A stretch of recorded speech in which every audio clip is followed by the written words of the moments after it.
The entire Blackwater City underworld freezes when the city's coldest mafia boss, Kael Virelli, walks into a high society ball with his unnamed secretary.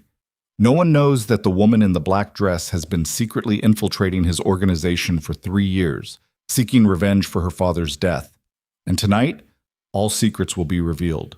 If you love mystery, betrayal, and love in the shadows, hit like now and comment the name of the city you're watching in so I know how far this story has progressed. The rain started at 6:47 in the evening, and by the time Selene Vale stepped out of the black armored limousine in front of the grand nocturne ballroom, it was coming down hard enough to blur the city lights into watercolor smears against the dark sky.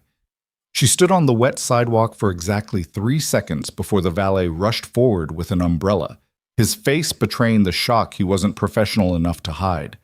She didn't blame him. She barely recognized herself either. The dress was midnight black, cut with surgical precision along the lines of her body, and the diamonds at her throat caught the light from the ballroom entrance like something alive. Her hair was up, a few dark strands deliberately loose, and she wore heels that added 3 inches she didn't need. She had spent 3 years inside the Marrow Syndicate wearing dark blazers and low shoes, keeping her gaze at floor level, making herself into furniture. Something you walked past without registering. She was very good at it. Behind her, the limousine door opened again and Kael Virelli stepped out. He didn't look at her. He looked at the building, at the cameras positioned above the entrance, at the 2 men flanking the red-carpeted steps, who were pretending to be event security but were carrying shoulder holsters under their dinner jackets. His eyes moved the way a weapon moves, with economy, with purpose, cataloging threats before he'd even taken his first breath of night air.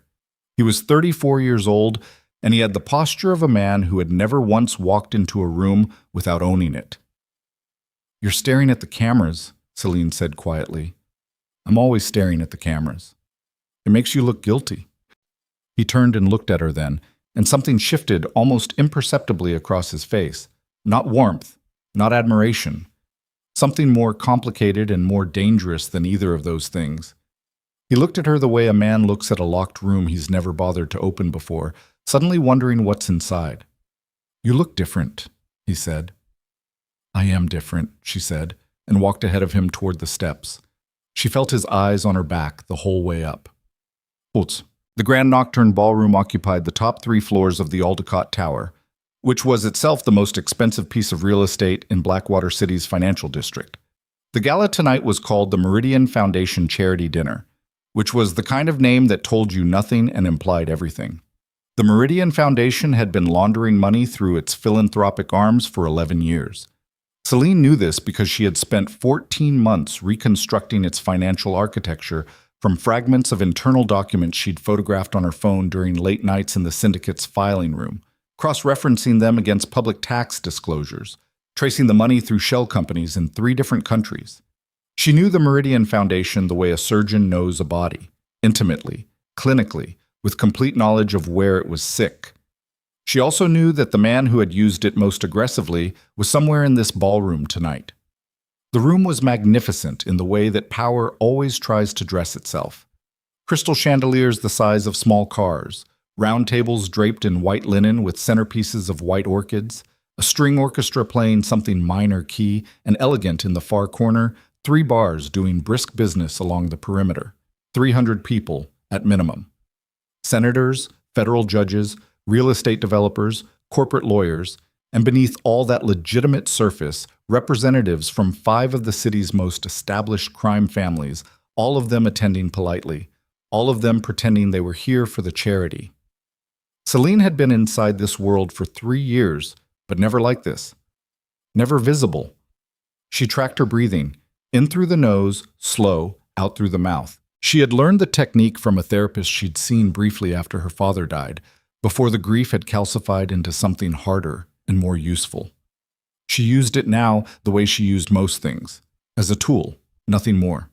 The reactions were immediate, and they were everywhere. Heads turned from across the room with the particular swiveling attention of people who are too powerful to normally bother looking at anything.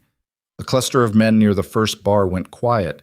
2 women in cocktail dresses stopped their conversation mid-syllable and tracked her with their eyes. A man she recognized as Senator Gerald Haas, A Meridian Foundation board member, currently under the impression that his connection to the organization was undetectable, stared openly until his wife put a hand on his arm. Beside her, she felt Kael take it all in. "They're staring," he said, almost to himself. "Let them." "You knew they would." She didn't answer because the answer was yes, and the reason was complicated, and this wasn't the time. But Kael Virelli had not wanted to attend this gala. He wanted to be clear about this, at least in his own head, because clarity was one of the few things he still allowed himself.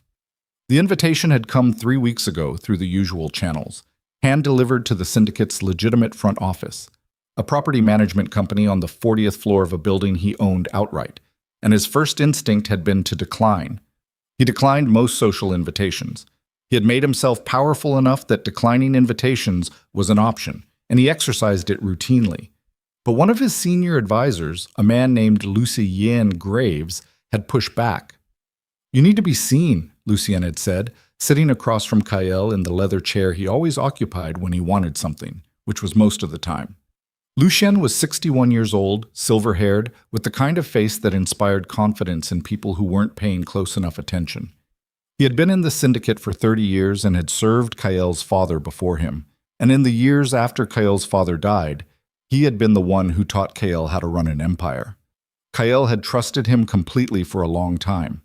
He still trusted him almost completely, which was its own kind of warning sign that he hadn't yet learned to read. "I'm seen enough," Kael said. "Not by the right people. There are federal task force conversations happening. You need to be visible at the philanthropic level. Normalized.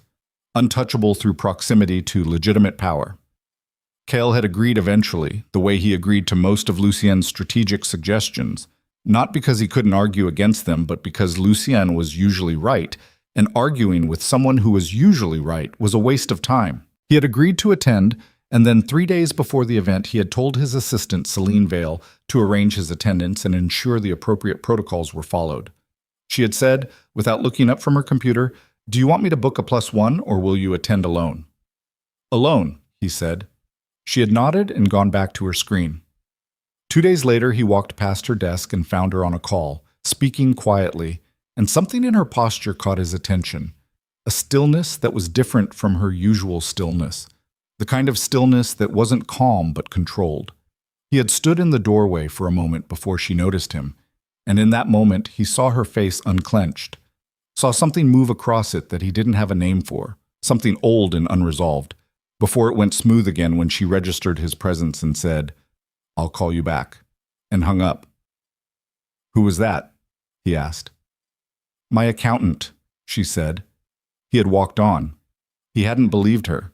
He had believed her less and less over the past several months, with increasing frequency, and he wasn't sure yet whether that was intuition or paranoia. He had become bad at telling them apart. The next morning, he told her she was attending the gala with him. She had looked up from her desk with those gray eyes he had somehow never properly registered before, which said something unflattering about him, and said without inflection, "All right." He had not explained his reasoning. He couldn't explain it cleanly. There was a practical component. Having a composed, intelligent woman on his arm would project a certain image of normalcy that Lucien had been recommending for months. But that wasn't the whole of it. Some part of him, the part that had survived this long by listening to things he couldn't fully articulate, wanted her close to him tonight, wanted to watch her, wanted to understand the gap between who he thought she was and who he was starting to suspect she might actually be. She was working the room before she was aware of doing it. It wasn't aggressive. She wasn't approaching people, wasn't forcing conversations. She was simply moving through the space in a way that made conversations find her, smiling at the right moments, deflecting personal questions with oblique answers that sounded more interesting than denials, letting men half introduce themselves and then drift away looking vaguely pleased with themselves for having spoken to her. She had done this kind of social performance before, in a different life, before her father disappeared and the world reorganized itself into before and after. Adrian Vale had taught her the technique, actually. He was a journalist, investigative, old school, the kind who believed the story was the most important thing, and your own feelings about it were an obstacle. He had covered organized crime for 20 years, And he had taken her to events like this when she was a teenager, letting her watch him work a room, breaking it down afterward like a coach reviewing game film. "You're not networking," he'd told her. "You're listening." Most people in rooms like this are talking to be heard. If you're the person listening, they tell you everything. She had been listening for 3 years. She knew things about the Marrow Syndicate that she doubted even Kael knew in their entirety. She knew the money flows, the shell companies, the judges on the payroll, the politicians who received quarterly envelopes of cash through intermediaries. She knew about the Meridian Foundation. She knew about the accounts in the Cayman Islands and the ones in Luxembourg and the ones in a small private bank in Singapore that barely existed on paper. She knew about the deal 6 years ago that had brought 3 crime families temporarily together in a venture that should have been impossible, and she knew who had brokered it. She didn't know yet who had ordered her father killed. She had eliminated suspects methodically, one by one, over 3 years of patient investigation conducted entirely in the margins of a job that required her to be invisible. She had been almost certain, for a period of about 18 months, that it was Kael himself. He had built the syndicate into its current form during the years after his father died, and Adrian Vale's investigation had been focused on the syndicate's expansion into political corruption at exactly that time. The timing was consistent, the motive was clear, but the closer she got to Kael, the less certain she became. She had expected a monster and found something more complicated. He was brutal when the situation required brutality. She had no illusions about that. She had seen him make decisions that resulted in violence without flinching. But the brutality was clinical, not sadistic. It was the brutality of a man who had been trained since childhood that power required a willingness to use force, and who had never been given a framework for questioning that training. He wasn't cruel, he was constrained. There was a difference, and it had taken her 2 years to see it clearly enough to trust the observation. More importantly, she had found a gap in the timeline. On the night her father died, officially a suicide, a fall from the roof of his apartment building, Kael had been in Montreal for a meeting that was extensively documented in the syndicate's internal communications. The meeting had run long, well into the night. The timestamps were inconsistent with his having ordered a hit on a journalist in Blackwater City at 10 in the evening. She had checked the timestamps 3 times. She had checked the Montreal documentation independently. The gap was real, which meant someone else had given the order. "The woman you came with," said a voice beside her. She turned. The man was maybe 50, with a senator's haircut and a shark's eyes, wearing a dinner jacket that cost more than most people's car payments. She recognized him immediately. Congressman Elliot Marsh, a 5-term incumbent from the city's 3rd district, currently on the Meridian Foundation's board of directors, currently under investigation by a federal task force that he was almost certainly aware of through sources he absolutely wasn't supposed to have. He was smiling with the particular confidence of a man who had never faced a consequence he couldn't buy his way out of. "I'm the woman I came with," she said pleasantly. He laughed like that was charming. "Selene, is it? I heard someone say your name." "People say a lot of things." "Kael Virelli doesn't bring dates to events like this." He said it like an observation, but the edges were a question. "He doesn't bring anyone. He barely attends himself." "Maybe his habits are changing." Marsh swirled his drink slowly. "Or maybe he has a reason for wanting someone like you in this room tonight."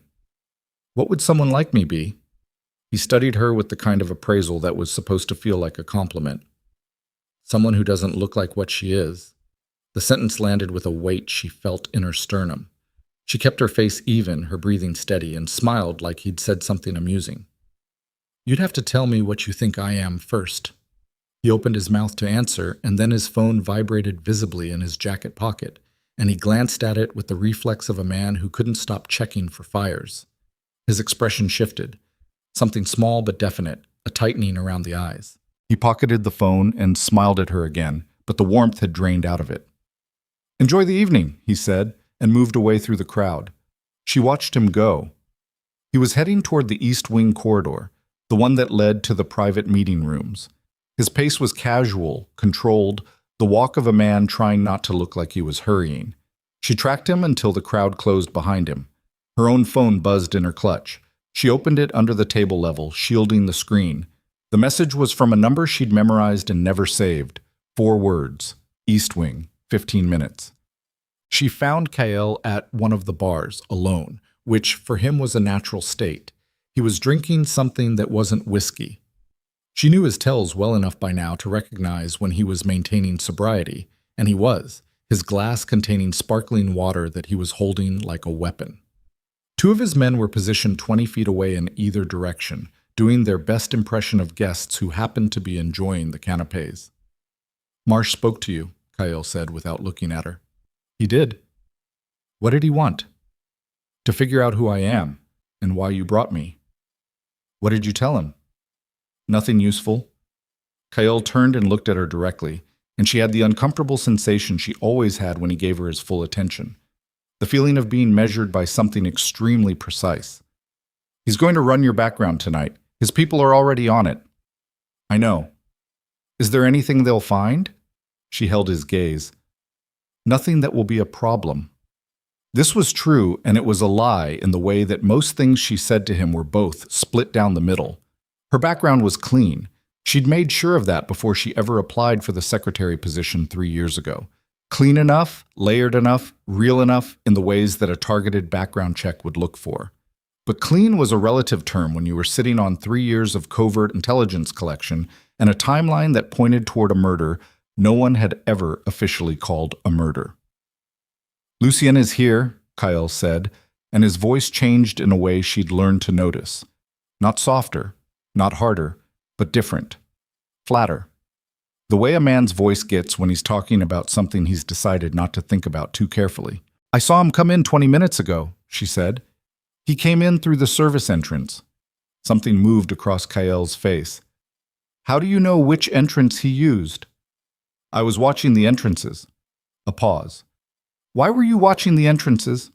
She turned and looked at the dance floor, where couples were beginning to move to something the orchestra was doing with a Coltrane standard. "Professional habit," she said. "You trained me to track movement." This was also true. He had, in fact, spent the first 6 months of her employment teaching her, passively, through observation, through the 1,000 small lessons embedded in working closely with a man who ran a criminal organization, how to read a room, how to identify exits, how to notice when something in an environment changed. He had taught her without intending to teach her, and she had learned with intentions he knew nothing about. He didn't push back on her answer, but he filed it. She could see him filing it, the slight reorganization behind his eyes that meant he was adjusting a picture he'd been looking at for a long time. "Dance with me," he said. She looked at him. "What?" "People are watching. Dance with me." It wasn't a request. It also wasn't fully an order. It sat in the strange space between them where most of their interactions lived. Professionally coercive, but inflected with something she'd been pretending not to notice for the better part of a year. She put her glass down and let him take her hand. He was a better dancer than she expected, which was probably stupid of her, because she knew his history well enough to know he'd been raised in environments where these social performances were required skills, same as marksmanship and negotiation. He moved with the same economy he applied to everything. No excess, no wasted motion. His right hand at the small of her back with a pressure that was precisely at the threshold of what she could pretend was impersonal.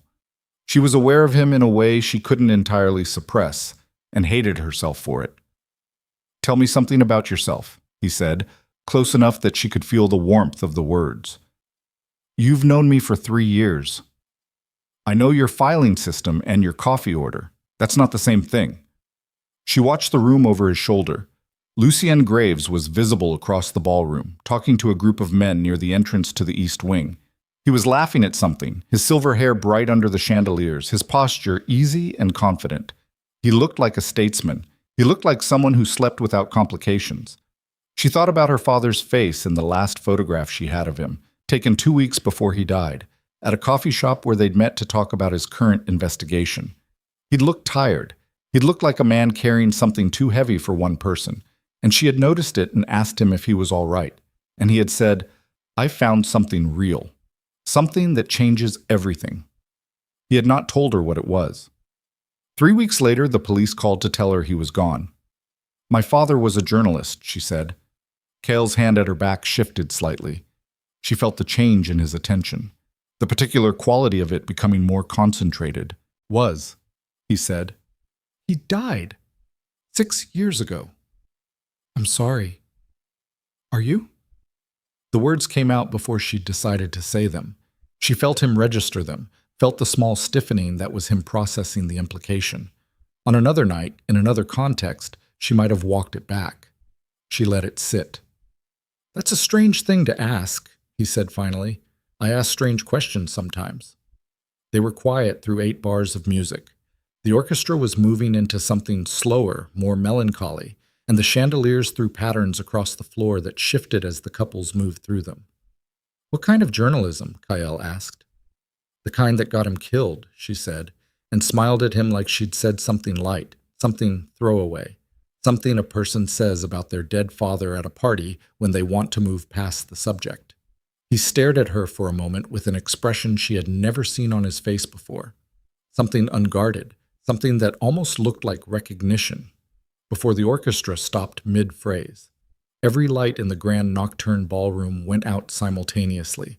The darkness was total and immediate, and in the second of silence before the screaming started, Selene heard, very distinctly, the sound of the ballroom's main doors being bolted from the outside. Then the emergency lights came up, flooding the room in deep arterial red. And above the dance floor, the massive projection screen that had been showing the Meridian Foundation's charity logo flickered once and came alive with something else entirely. The red light made everyone ugly. That was the first coherent thought Selene had in the 3 seconds after the emergency lighting kicked in.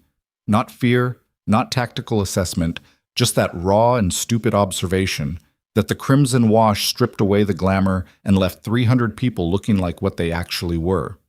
Frightened animals in expensive clothes. The transformation was immediate and absolute. The woman in the Valentino gown near the bar had her mouth open in a shape that wasn't quite a scream yet. The senator 2 tables over had knocked his chair backward, standing up and was looking at the exits with the specific calculation of a man who has spent his career ensuring he always had a way out of things. The orchestra had stopped with the abruptness of a power cut, and the silence left by the music was worse than any noise would have been.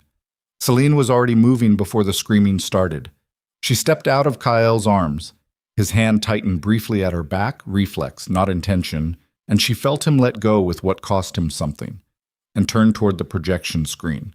It was enormous, 40 feet across, suspended above the dance floor on a motorized rig that was supposed to display the Charity Foundation's donor list and aspirational photography of children in poverty. Instead, it was showing numbers, lines and lines of numbers, account codes and transfer amounts and dates, organized in columns with the kind of clinical clarity that only exists in documents that were never meant to be seen. She knew what she was looking at immediately. The Meridian Foundation's transaction ledger, not the sanitized public version, not the one that passed audit reviews and impressed philanthropic committees.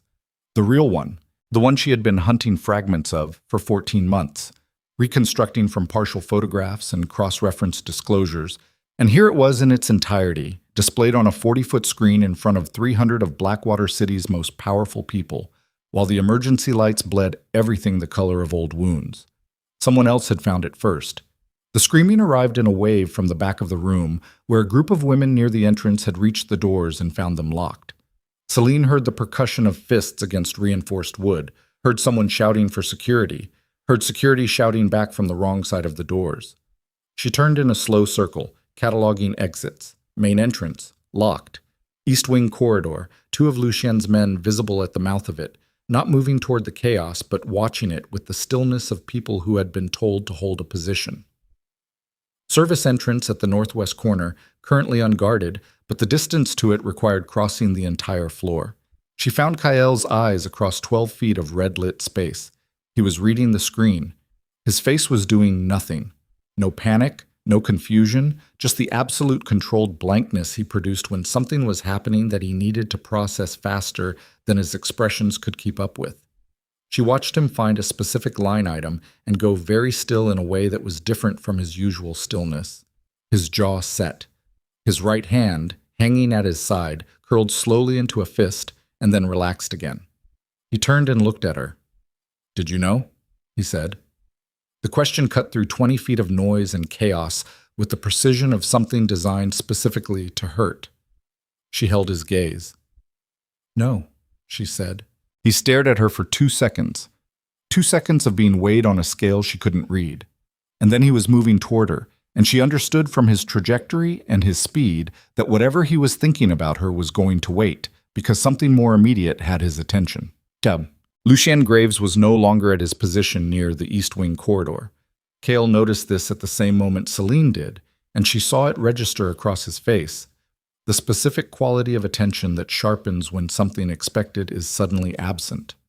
Lucien had been visible less than 4 minutes ago, silver-haired and composed, talking to a cluster of men who were now dispersing in the general panic.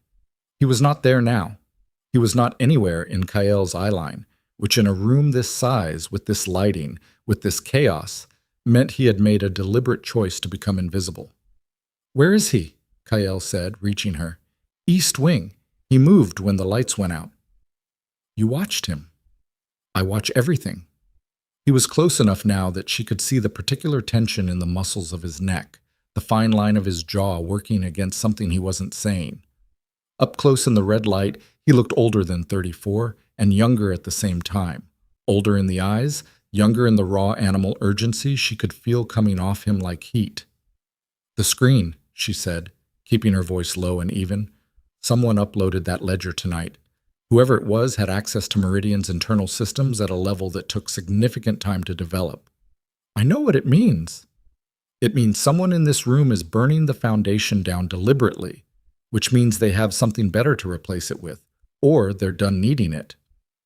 Kael looked at her with that measuring quality again. "You know a lot about how these things work for a secretary." "You taught me." "I taught you to file documents and manage my calendar." "You taught me to survive in proximity to power," she said. "I did the rest myself." Something moved through his expression that she couldn't fully read. Not anger, though anger was in there somewhere, and not the betrayal she'd been bracing for, but something with more complexity than either, something that looked uncomfortably like the beginning of understanding. He opened his mouth. The screen changed. But the ledger disappeared and a video file began playing. The quality was surveillance grade, grainy, time-stamped, shot from a fixed angle that suggested a hidden camera in a ceiling or a high corner. The footage showed a room she recognized after 2 seconds as the Marrow Syndicate's private conference room on the 38th floor of the building she worked in every day. The timestamp in the lower right corner read 6 years and 4 months ago. There were 2 people in the room. One of them was Lucien Graves, sitting at the head of the conference table with a cup of coffee and the relaxed posture of a man conducting a routine meeting. The other was her father. Selene stopped breathing. Selene Vale was sitting across from Lucien, and he looked exactly as she remembered him from that last photograph. Tired, carrying something too heavy. The particular exhaustion of a man who has been right about something terrible for too long without being able to prove it. He had a folder open in front of him on the table. He was talking. The video had no audio. Whoever had uploaded it either didn't have the audio track or had chosen not to include it, either of which was its own kind of information. But she could read his posture, the lean of his body, the way his hands moved over the documents in the folder. He was showing Lucien something. He was making an argument. He was doing what he always did, laying out the evidence, walking someone through it, trusting in the power of documented truth to move people who were positioned to act on it. Lucien listened. She could see him nodding occasionally, his face attentive, his body language open and receptive. Then he reached across the table and closed the folder. The gesture was small and definitive, a period at the end of a sentence. Adrian's posture changed when it happened. She saw him read it the same way she was reading it now, saw him understand in real time what that gesture meant, saw the shift in his body that was the physical expression of realizing you have made a terrible miscalculation. He started to speak. Lucien said something brief. Adrian gathered the folder and stood, and as he turned toward the door, Lucien picked up his phone from the table and made a call. The timestamp jumped forward by 6 hours. The new footage was exterior, a street camera, the image grainier and shot from a greater distance. A building she recognized after a moment as her father's apartment building. And on the roof, 2 small figures, one of which had the posture and coat she had memorized from 20 years of being his daughter, and the other of which was broader, purposeful, moving with the deliberate geometry of someone who had come to finish something. She watched the screen for 4 more seconds before she had to stop watching. The ballroom noise had become a kind of undifferentiated roar around her. Someone was on the floor near the west bar, a man in his 60s clutching his chest, and 2 people were crouched beside him. A group of guests had found a fire extinguisher and were trying to use it to break through the side door, the metallic clanging rhythmic and desperate. 3 people were filming the projection screen on their phones, broadcasting something they didn't fully understand to audiences they couldn't see. Kael's hand was on her arm. She had not noticed him move. He was holding her upper arm with a grip that was firm, without being painful. And when she turned to look at him, his face was doing something she had never seen it do before in 3 years of close proximity. It was open. Not in the way he was sometimes strategically open, performing transparency to extract information, but genuinely, unexpectedly, like something had been forced through a wall that he hadn't realized he was maintaining. "Your father," he said. It wasn't a question. "Yes," she said. "You came for this." She looked at him steadily. Her eyes were dry, which she was grateful for because crying in front of Kael Virelli in the middle of a ballroom that was descending into controlled chaos would have been a kind of defeat she couldn't afford. Inside, she was a demolished building. Outside, she kept her face the way her father had taught her, clear, purposeful, the story always more important than how you feel about it. "I came for the truth," she said. "Selene." His voice had dropped. The name in his mouth had never sounded the way it sounded now. Not the flat professional syllables of a man speaking to his staff, but something with weight and direction. "How long?" 3 years. The muscle in his jaw jumped. The whole time. The whole time. He let go of her arm, and she felt the absence of his hand as a specific thing, a physical fact. He turned away from her and looked at the screen, which was now cycling through what appeared to be financial documents, page after page of transactions with names attached, names she recognized, names she'd been building a case around for 3 years, names that were currently occupying various positions of power and untouchability in Blackwater City's political and criminal infrastructure. The footage of her father's rooftop was gone. She didn't know if she was glad or destroyed by that. "The files are going out live," she said, because there was still work to do and grief was a thing that happened later, in private, in whatever version of after she was still allowed to have. "Someone is broadcasting from inside this room, which means there's a transmitter, a device, something hardwired into the ballroom's systems." Kael turned back to her slowly. His eyes were doing that thing again. The reorganization, the adjustment of a picture. She could see him deciding something. She watched the decision happen. "Tell me what you have," he said. "Okay," she told him. "Not everything, not all at once, not the full architecture of 3 years. There wasn't time, and this wasn't the context, but the essential skeleton of it, the things he needed right now to understand what was happening in this building and who was making it happen." She kept her voice low, watching the room while she talked, tracking the movement of Lucien's men at the East Wing corridor, tracking the crowd for other positioned bodies she might have missed earlier. She told him about the Meridian Foundation's real ledger, about the shell companies and the offshore accounts, about the political payroll that stretched from City Hall to the federal level. She told him about the 3 crime families and the deal 6 years ago, and who had brokered it. She watched his face through all of it, watching for the expressions that would tell her she was handing him information he already had, and almost none of it was familiar to him. She could see the unfamiliarity, the small shocks of new information, the way a person looks when the map they've been navigating with turns out to be wrong. Then she told him about the gap in the timeline, Montreal, the timestamps, the 6-hour discrepancy. He listened to this part without moving, without any expression at all, which was different from his usual blankness, and she knew it. This was the stillness of a man being forced to revise something he'd settled years ago and buried under enough operational momentum that he'd stopped examining it. "You think Lucien ordered it," he said when she finished.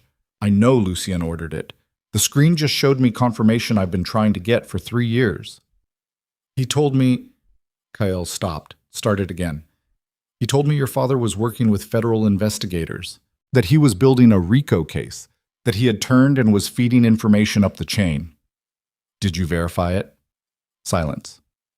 Did you ask for documentation? Did you run the claim independently? Lucien handled it. Lucien handled it, she said, keeping the bitterness out of her voice with the same effort that had powered 3 years of secretarial performance. He told you there was a threat, you authorized a response, and he managed the execution. And the one detail that would have changed everything, that my father had just met with him, specifically, that whatever he was investigating had a name and that name was sitting in your organization, that detail stayed with Lucien. Kael's face had gone to a place past blankness. She had pushed him somewhere real, somewhere past the layers of controlled presentation, and what was underneath was not what she had expected. It wasn't rage, and it wasn't defensiveness. It was something rawer than both of those. A man looking at years of his own life and finding them structured around a foundation that someone else had laid. Why not come to me directly, he said. 3 years ago. Walk in and tell me what you were looking for. Because 3 years ago I thought you gave the order. The words landed between them. He absorbed them without moving. And now? He said. Now I'm telling you. A beat. 2. That has to mean something, he said. It means I need to get to the broadcast device before Lucien's people find it and shut it down. It means right now, in this building, there's evidence going out that can end the Meridian Foundation and everything attached to it. And there are also people with weapons who want to stop it, and we are standing in the middle of that. He looked at her for a moment longer, and she couldn't read everything in his face, which was unusual because she had become very good at reading him over 3 years of close proximity. Then he straightened, and something settled in him. She saw it physically, the realignment of a man who has made a decision and is moving into its consequences. East Wing Corridor, he said. It connects to the building's server room on this floor. If someone hardwired a transmitter into the ballroom systems, that's where they did it. I know. Lucien's men are covering the corridor. 2 of them, positioned at the entrance, which means they're watching outward, not inward. If we come from the ballroom side with the crowd, we use the chaos. Yes. He looked at her with something that wasn't admiration and wasn't entirely trust, but was some third thing that lived between them. You've been planning this for 3 years, he said. I've been hoping it wouldn't come to this for 3 years, she said. There's a difference. God. They moved through the crowd with the specific practiced casualness of 2 people who understood that visibility could be a shield. Selene kept her hand on Kael's arm, not as performance now, but as necessity. The room was dense with moving bodies, with the urgent animal press of people who couldn't find an exit and were beginning to compact into dangerous clusters near the locked doors. She tracked faces, she tracked hands. She was looking for the particular quality of stillness that distinguished positioned men from panicking guests, the way a trained body holds itself differently even in a crowd, the tiny conscious maintenance of space around the hips where a weapon is holstered. She found 3 she hadn't accounted for before. 1 near the north bar, holding a glass of water he hadn't touched, his eyes on a fixed point above the crowd's heads. 1 near the overturned chair where the senator had been sitting, not moving toward the senator or away from him, just present. 1 stationed beside a banquet table in a position that covered both the east wing entrance and the main door simultaneously, a position that was too tactically clean to be accidental. 5 total then, including the 2 at the corridor entrance. Possibly more she hadn't identified. She tightened her grip on Kael's arm and leaned close enough to speak without being heard. 5 positioned, possibly more. I see them, he said quietly. Not all mine. No. Lucien brought his own team tonight. He planned this, she said. Whatever is happening with the broadcast, whoever uploaded those files, Lucien knew it was coming. He's here to contain the fallout, not prevent it. Kael went very still for half a step before resuming their pace. Say that again? He's not trying to stop the broadcast. He's positioning to manage what happens after it. She watched him process it, watched him run the implication backward through everything he knew about Lucien Graves. 61 years of silver-haired strategic patience, 30 years inside the syndicate. The man who had taught him to run an empire and who had been, with the benefit of new information, teaching him to run an empire in a specific direction for specific reasons of his own. "He wants the Meridian people gone," Kael said slowly. "He wants the political layer cleared. The senators, the judges, the federal contacts, they're liabilities to him. They always have been. He's never needed them the way your father did. His model is different, leaner, less exposure. And the syndicate itself? Depends on who's left standing when the building clears." She let the implication sit. She watched it settle in him, watched him trace the logic to its conclusion.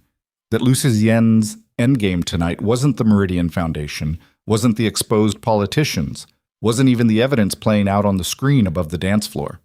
The endgame was the reorganization of the Marrow Syndicate around a structure of Lucien's design, with whatever remained of Kael's authority either subordinated or removed. They were 8 feet from the East Wing corridor entrance. The 2 men covering it had registered their approach. She could see it in the micro-adjustment of their posture. Not alarm, not aggression, just the increased attention of trained men watching someone come toward their position. One of them, taller with a scar along his jaw she'd noted 3 years ago when he started appearing in the building's security rotation, was looking at Kael with an expression she couldn't quite classify. Kael looked back at him with an expression she could classify perfectly. It was the face of a man who has just understood exactly how comprehensively he has been played and is deciding, in real time, what to do about it. The taller man's hand moved toward the inside of his jacket. Kael said, with complete quietness, "Don't." 3 seconds of suspended reality, the kind that precede violence or the decision not to commit it. And then from the corridor behind the 2 men, a door burst open with the specific sound of someone who has been running arriving at a threshold, and a figure came through it. Not Lucien, not one of his people, but a young man in server's uniform, bleeding from a cut above his ear, carrying a laptop in both arms like something precious and breakable, and not at all willing to let it go. He looked at Kael. He looked at Selene. His chest was heaving. "She said," he gasped, "she said to give this to the woman in the black dress." Selene stepped forward. Taller man's hand was still at his jacket. Kael was watching her from the periphery of her vision, and the corridor was narrow, and the ballroom noise was a constant roar behind them, and the laptop was warm when she took it from the young man's shaking arms, and on its screen, open and active and in the middle of a process she recognized immediately, was a file upload. Hundreds of files, organized by date and category, transmitting in real time to 3 separate federal agency servers, 31% complete. And at the top of the screen, a name she recognized from her own investigation files. A name she had written down and crossed out and written down again over 3 years of trying to triangulate the truth. A name that wasn't Lucian's. A name that meant there was someone else in this building tonight. Someone she hadn't accounted for. Someone who had been running a parallel operation to hers for longer than she'd been running hers. And who had just put the most dangerous piece of evidence in Blackwater City's history directly. Part 3. The name on the screen was Mara Voss. Selene stood in the narrow corridor mouth with the laptop warm in her hands and the upload counter ticking upward, 34%, 35, and felt the world reorganize itself around a name she had written in her own handwriting in a notebook she kept locked in a safe deposit box across town. Mara Voss. She had first encountered the name 11 months into her investigation, surfacing briefly in a financial document as a signatory on one of the Meridian Foundation's subsidiary accounts, and she had tracked it for 6 weeks before it disappeared entirely. No social media presence, no property records, no professional history she could verify, the kind of absence that is itself a kind of presence, the negative space where a person has been deliberately erased. She had marked the name as a dead end and moved on.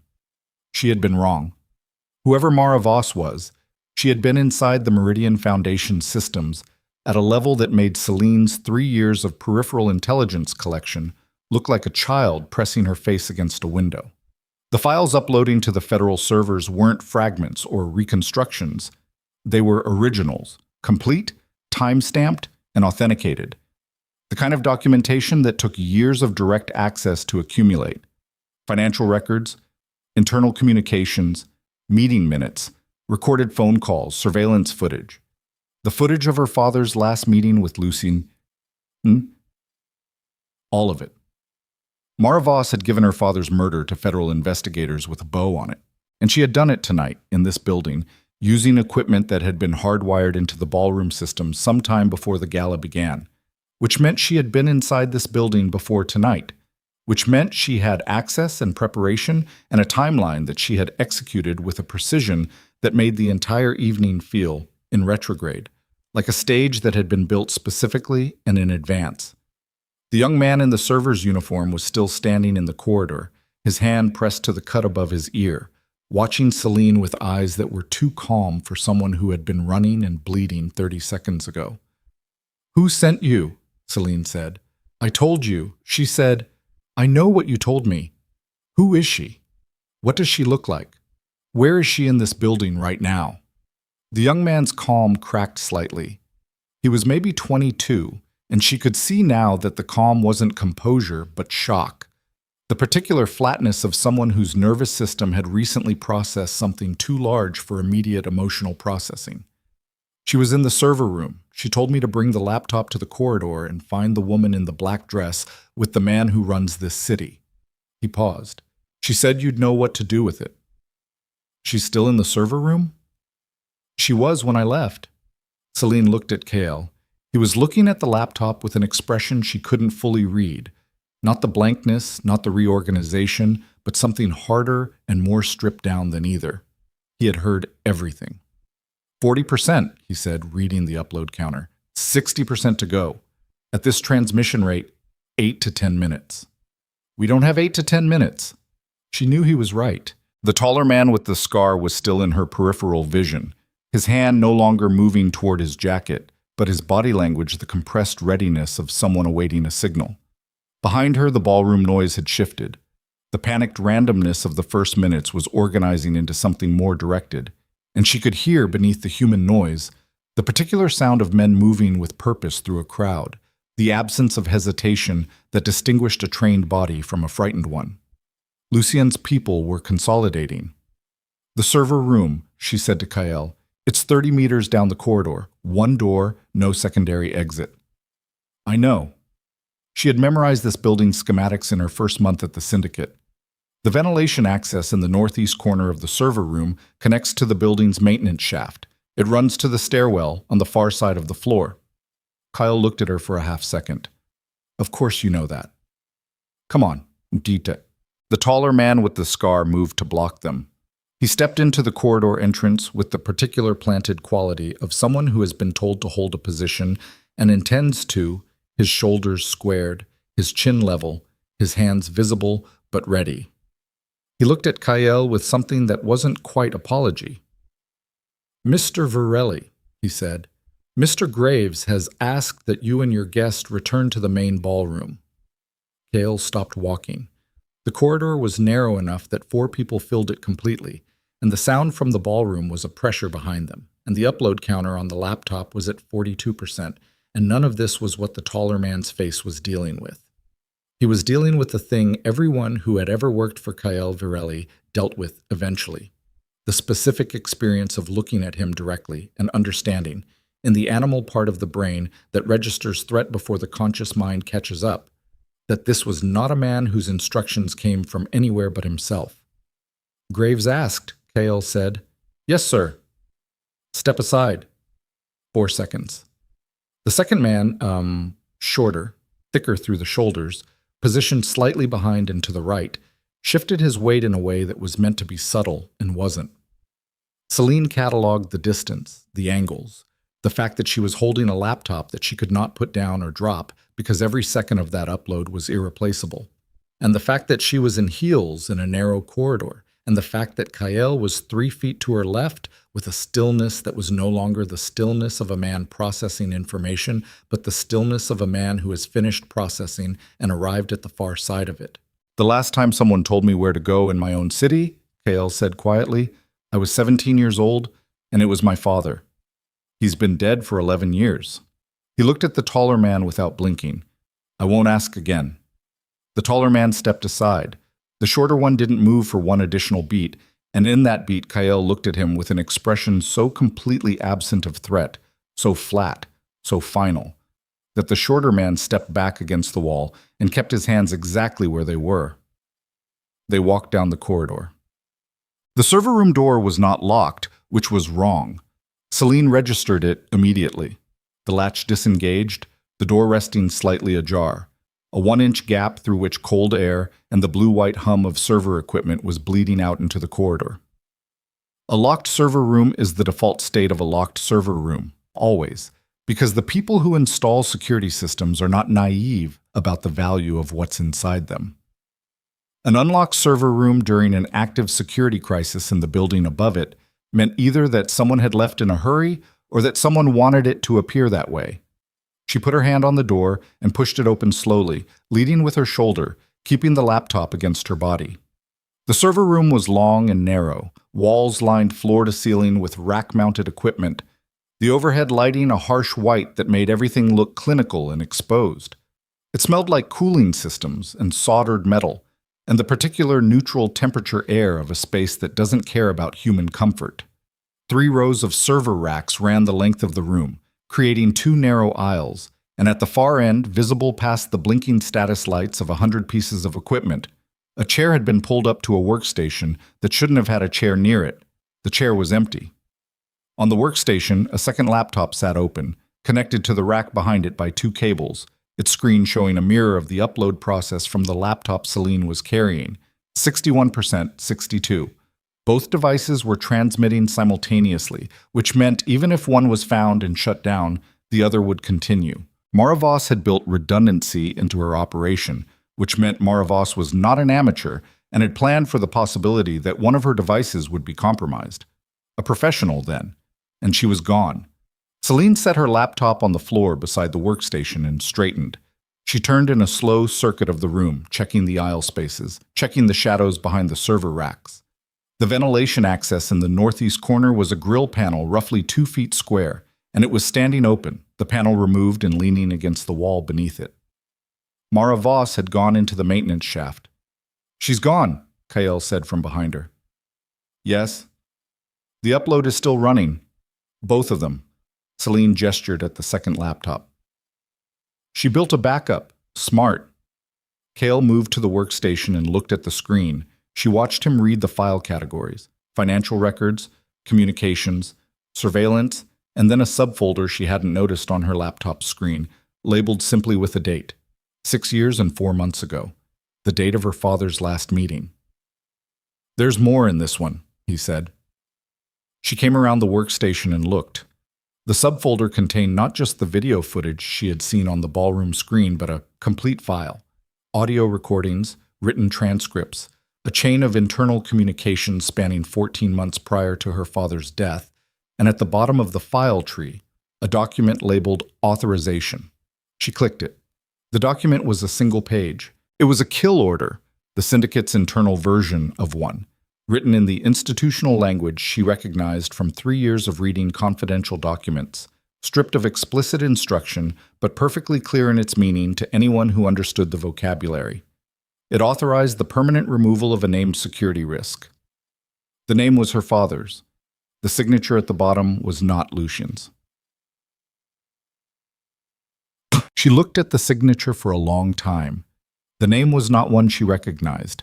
Not Lucien, not Kael, not any of the Meridian Foundation board members or the political contacts or the crime family representatives she had spent 3 years mapping. The name was Victor Solon, which she had never seen in any document, any communication, any financial record in her entire investigation. But beneath the name, in the field labeled Position, was a title she recognized immediately: Founding Director, Marrow Syndicate. She said, "Who is Victor Solon?" Kael had gone perfectly still. She looked up from the screen and found his face, and what she saw there stopped her. Not the blankness, not the reorganization, not even the stripped-down hardness she had seen in the corridor. What she saw on Kael Virelli's face in the blue-white light of the server room was something she had never seen there before and had not expected to see, because she had spent 3 years constructing a model of this man, and this was outside the model entirely. It was grief. Old grief. The kind that has been carried so long it stops presenting as grief and starts presenting as posture, as default state, as the thing you are rather than the thing you feel, the kind that lives behind the eyes. Kael, she said. My father's name was Victor, he said. Victor with a K. Not that it matters. He looked at the screen. Solon was the name he used for the syndicate's original incorporation. Before my mother's name. Before mine. She looked back at the screen. Founding Director, Marrow Syndicate. The document was dated 14 months before her father died. Authorization issued, signature affixed, filed in a system that Maravos had apparently been building a case around for years and years. Your father ordered it, she said, and she heard the flatness in her own voice, the way the sentence came out stripped of everything except its factual content, because there was nothing else she trusted herself to put in it right now. He was dying, Kael said. By that date, he was 8 months from the end, pancreatic. He was trying to close out liabilities before he transferred the organization to me. He stopped. That's what Lucien told me afterward, that there had been loose ends, that some of them had to be handled. Loose ends, she said. I didn't know what that meant. I was 23. My father was a loose end. The words came out without inflection, and she watched them land on him. He didn't flinch, and he didn't defend himself, and he didn't do any of the things that a guilty man does when guilt is placed in front of him. He stood in the server room in his expensive dinner jacket with his father's name on the screen between them, and he looked at her with the particular exposed quality of a man who has just understood that the story he has been living inside was always someone else's story, built by someone else, for reasons he was never meant to examine. I didn't know, he said. You ran the organization that did it for 6 years. I know. You sat across from me in that office for 3 years. I know, Selene. She turned away from him. Not because she couldn't look at him. She could look at him. She had trained herself to look at things that hurt. But because there was a 71% upload counter on the screen and an empty ventilation shaft in the northeast corner of the room, and somewhere in this building, Lucien Graves was repositioning his people for an endgame that she had only partially anticipated. And if she stood here in her grief for one more second, the grief was going to compromise her, and she could not afford to be compromised. Her hands were shaking. She pressed them flat against the workstation until they stopped. 71%, she said. Selene, 5 minutes to completion. Minimum. We need to hold this room. Selene, look at me. She looked at him. He was standing 2 feet away, and the blue-white light of the server room made him look like a man at the bottom of something, and she could see the grief in him that matched hers in all the ways that hurt the most. The grief of people who have lost the same thing from opposite sides of the same event, looking at each other across the gap of it. I will burn everything he built, Kael said. Everything my father built, and everything I built on top of it, if that's what it takes. That's not enough. I know it isn't. Then why say it? Because I need you to know that I'm on your side of this room. She looked at him for 3 seconds. The upload counter was at 73. Somewhere above them, through the ceiling, she could hear the muffled clamor of the ballroom continuing its managed panic. Prove it when there's time, she said. Right now we need to... The server room door opened. Lucien Graves came in first, which she had not expected. She had expected one of his men to come first, to establish control of the room before Lucien entered, because that was how Lucien always operated. Infrastructure before presence, position before exposure. The fact that he came through the door himself, in his dinner jacket with the silver hair and the statesman's face, told her something about how far the evening had moved outside of his anticipated parameters. He was not alone. 2 men came in behind him, and these were not the ballroom-stationed men she had identified earlier. These were different, harder-looking, dressed in the particular nondescriptness of people who are very good at not being noticed, and both of them were holding weapons that were already drawn, not pointed yet, but present. Lucien looked at the workstation. He looked at the upload counter, 75%, and she saw him calculate the time remaining and evaluate whether there was anything to be done about it. And then she saw him conclude that there wasn't, and she saw him accept that conclusion with the particular equilibrium of a man who has planned for multiple outcomes. Kael, he said, with a warmth so practiced it had become structural, load-bearing, the way ivy becomes structural when it's been growing over a wall for decades. I think it's time we spoke honestly. You should have thought of that 11 years ago, Kael said. Lucien's eyes moved to Selene. He looked at her with the specific quality of attention she had been the object of once before, in the ballroom, from Congressman Marsh. The attention of a man trying to determine exactly what she was and how dangerous it was that she was it. He spent 4 seconds on this assessment and then appeared to reach a conclusion she couldn't read. Miss Vale, he said, your father was a remarkable man. I want you to know that I said exactly the same thing to Victor Virelli when I presented him the file. Victor found it irrelevant. You presented my father's file to Kael's father, she said. I did. I was asked to evaluate risks to the syndicate's long-term stability. Your father was the most significant risk on my list. Victor made his decision. I implemented it. You're describing a murder. I'm describing an organizational decision. The distinction matters to some people more than others. And the video, the authorization document, you kept records of all of it. Something moved across Lucien's face, the first thing she had seen on it that was not completely controlled. Those records were in a secure archive that was destroyed 5 years ago. I watched the drive physically incinerated. He looked at the upload counter. 78%. Whoever assembled tonight's files did so from a source I have not been able to identify, which is, I'll admit, something I find professionally embarrassing. Mara Voss, Selene said. Lucien went very still. It was the first time she had seen him go still without intending to. The stillness of a man who has heard a name he was not prepared to hear, from a source he had evaluated as not knowing it. She watched the reevaluation happen in real time, watched him revise his model of her the way Kael had been revising his model of her all evening, and watched this revision land differently, without the grief, without the complexity, with the clean algorithmic quality of a man identifying a threat and calculating response. You know Mara, he said. I know her name. Then you know more than you should. He looked at Kael. She's been running a longer operation than you realize. Both of them have. He said it with the tone of a man offering a correction, a service, the generous provision of important information. Your secretary has been inside your organization for 3 years collecting intelligence on your financial operations, your political relationships, your personal history.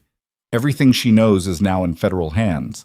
Everything, Kael, including the things that implicate you directly. Kael said nothing.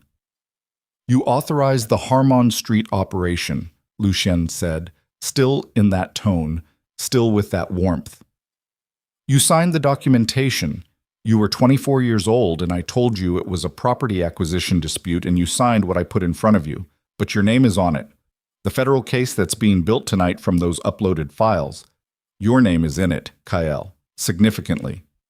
Selene looked at the counter. 81%. He's lying, she said, about what's in the files. Am I? Lucien looked at her with something that was almost sad. You've been very thorough, Miss Vale, very patient. But you've been collecting evidence against the organization, not in defense of the person running it. You have no idea how many of those files carry Kael's name. You've never had reason to look. The server room was very quiet except for the hum of the equipment and the distant ballroom noise and the sound of her own breathing, which she was controlling with conscious effort. She looked at Kael. His face was doing nothing. Is it true? She said. Harmon Street. A pause. I signed documents I didn't read, he said. I was 24 and Lucien handed me things constantly. I signed what he brought me. That's not an answer. It's the only answer I have. Lucien said gently, there are people in this building tonight who are very interested in containing the damage from what's on that screen upstairs. Federal investigators have been called and they're 20 minutes out. In 20 minutes, what is uploaded and what remains private will determine the shape of the next several years for everyone in this room. He looked between them. I'm offering a negotiation. You're offering a threat, Kael said. I'm offering a choice. Shut down the upload. Both devices. The Foundation's records go private, the political exposure is managed, your name stays out of a federal indictment. He looked at Selene. In exchange, the investigation into your father's death is formally reopened. I'll provide testimony. Victor Virelli's authorization, his decision, the full account, on record. Victor Virelli is dead, Selene said. Yes, which makes him an excellent person to absorb the responsibility. She looked at the counter. 84%. 4 minutes. Approximately. She felt the shape of the negotiation clearly. It was not a negotiation. It was a closing mechanism, a way of buying 4 minutes. She felt Kael beside her feel the same thing, felt the shift in him, the tightening. And then the man on Lucien's left raised his weapon. Not at Kael, at the workstation. Miss Vale, Lucien said with genuine regret. Please step away from the equipment. She did not step away. She put both hands on the workstation edge and looked at Lucien Graves across the server room and understood that she had arrived at the place her father had arrived at, in a different room 6 years ago. The place where the evidence is real and the truth is documented, and none of it matters if the person across from you has already decided that the cost of the truth is too high. Her father had put the folder on the table, and Lucien had reached across and closed it. She had spent 3 years making sure that folder could not be closed. 86%. Kael, Lucien said, with the warmth finally dropping, the ivy off the wall, the structure revealed for what it was. This is the last time I manage a situation for you. After tonight, you're on your own, but I need you to make her step away from that equipment. Kael looked at Lucien for a long moment, and she could feel him, the heat of him, the specific quality of attention he was paying to the man who had raised him and educated him and built the floor he stood on and murdered the father of the woman standing beside him. And she could feel the moment, the exact moment, like a physical thing, when Kael said, no. One word, flat and absolute, the kind of word that doesn't invite response because it was never a contribution to a conversation. It was the end of one. He said it looking directly at Lucien, and Selene felt the weight of it the way you feel a door close in a building you've been trying to get out of for a long time. The finality of it, the specific quality of a decision that cannot be unmade. Lucien looked at him for 3 seconds. The warmth was gone now entirely, and what remained was older and less personable. The face beneath the face, the operational intelligence that had been running the Marrow Syndicate's actual architecture for 30 years, while the Virelli name sat on the front of it like a sign above a door. Kael, he said, you heard me. You understand what you're... I understand exactly what I'm choosing. Kael's voice had dropped to something that was barely above conversational, which was its own kind of escalation. I've been choosing things you handed me for 11 years. I'm done. The man on Lucien's left was still pointing his weapon at the workstation. The man on Lucien's right had shifted, had moved the angle of his attention from the workstation to Kael, which changed the geometry of the room in a way Selene registered with every nerve. 2 weapons, 2 targets, one of which was the upload, and one of which was now Kael, and Lucien standing between them with the composed expression of a man who had prepared for this scenario and was simply executing the next step of a plan that had multiple contingencies. 88%. Step away from the equipment, Lucien said again. This time he was looking at Selene only.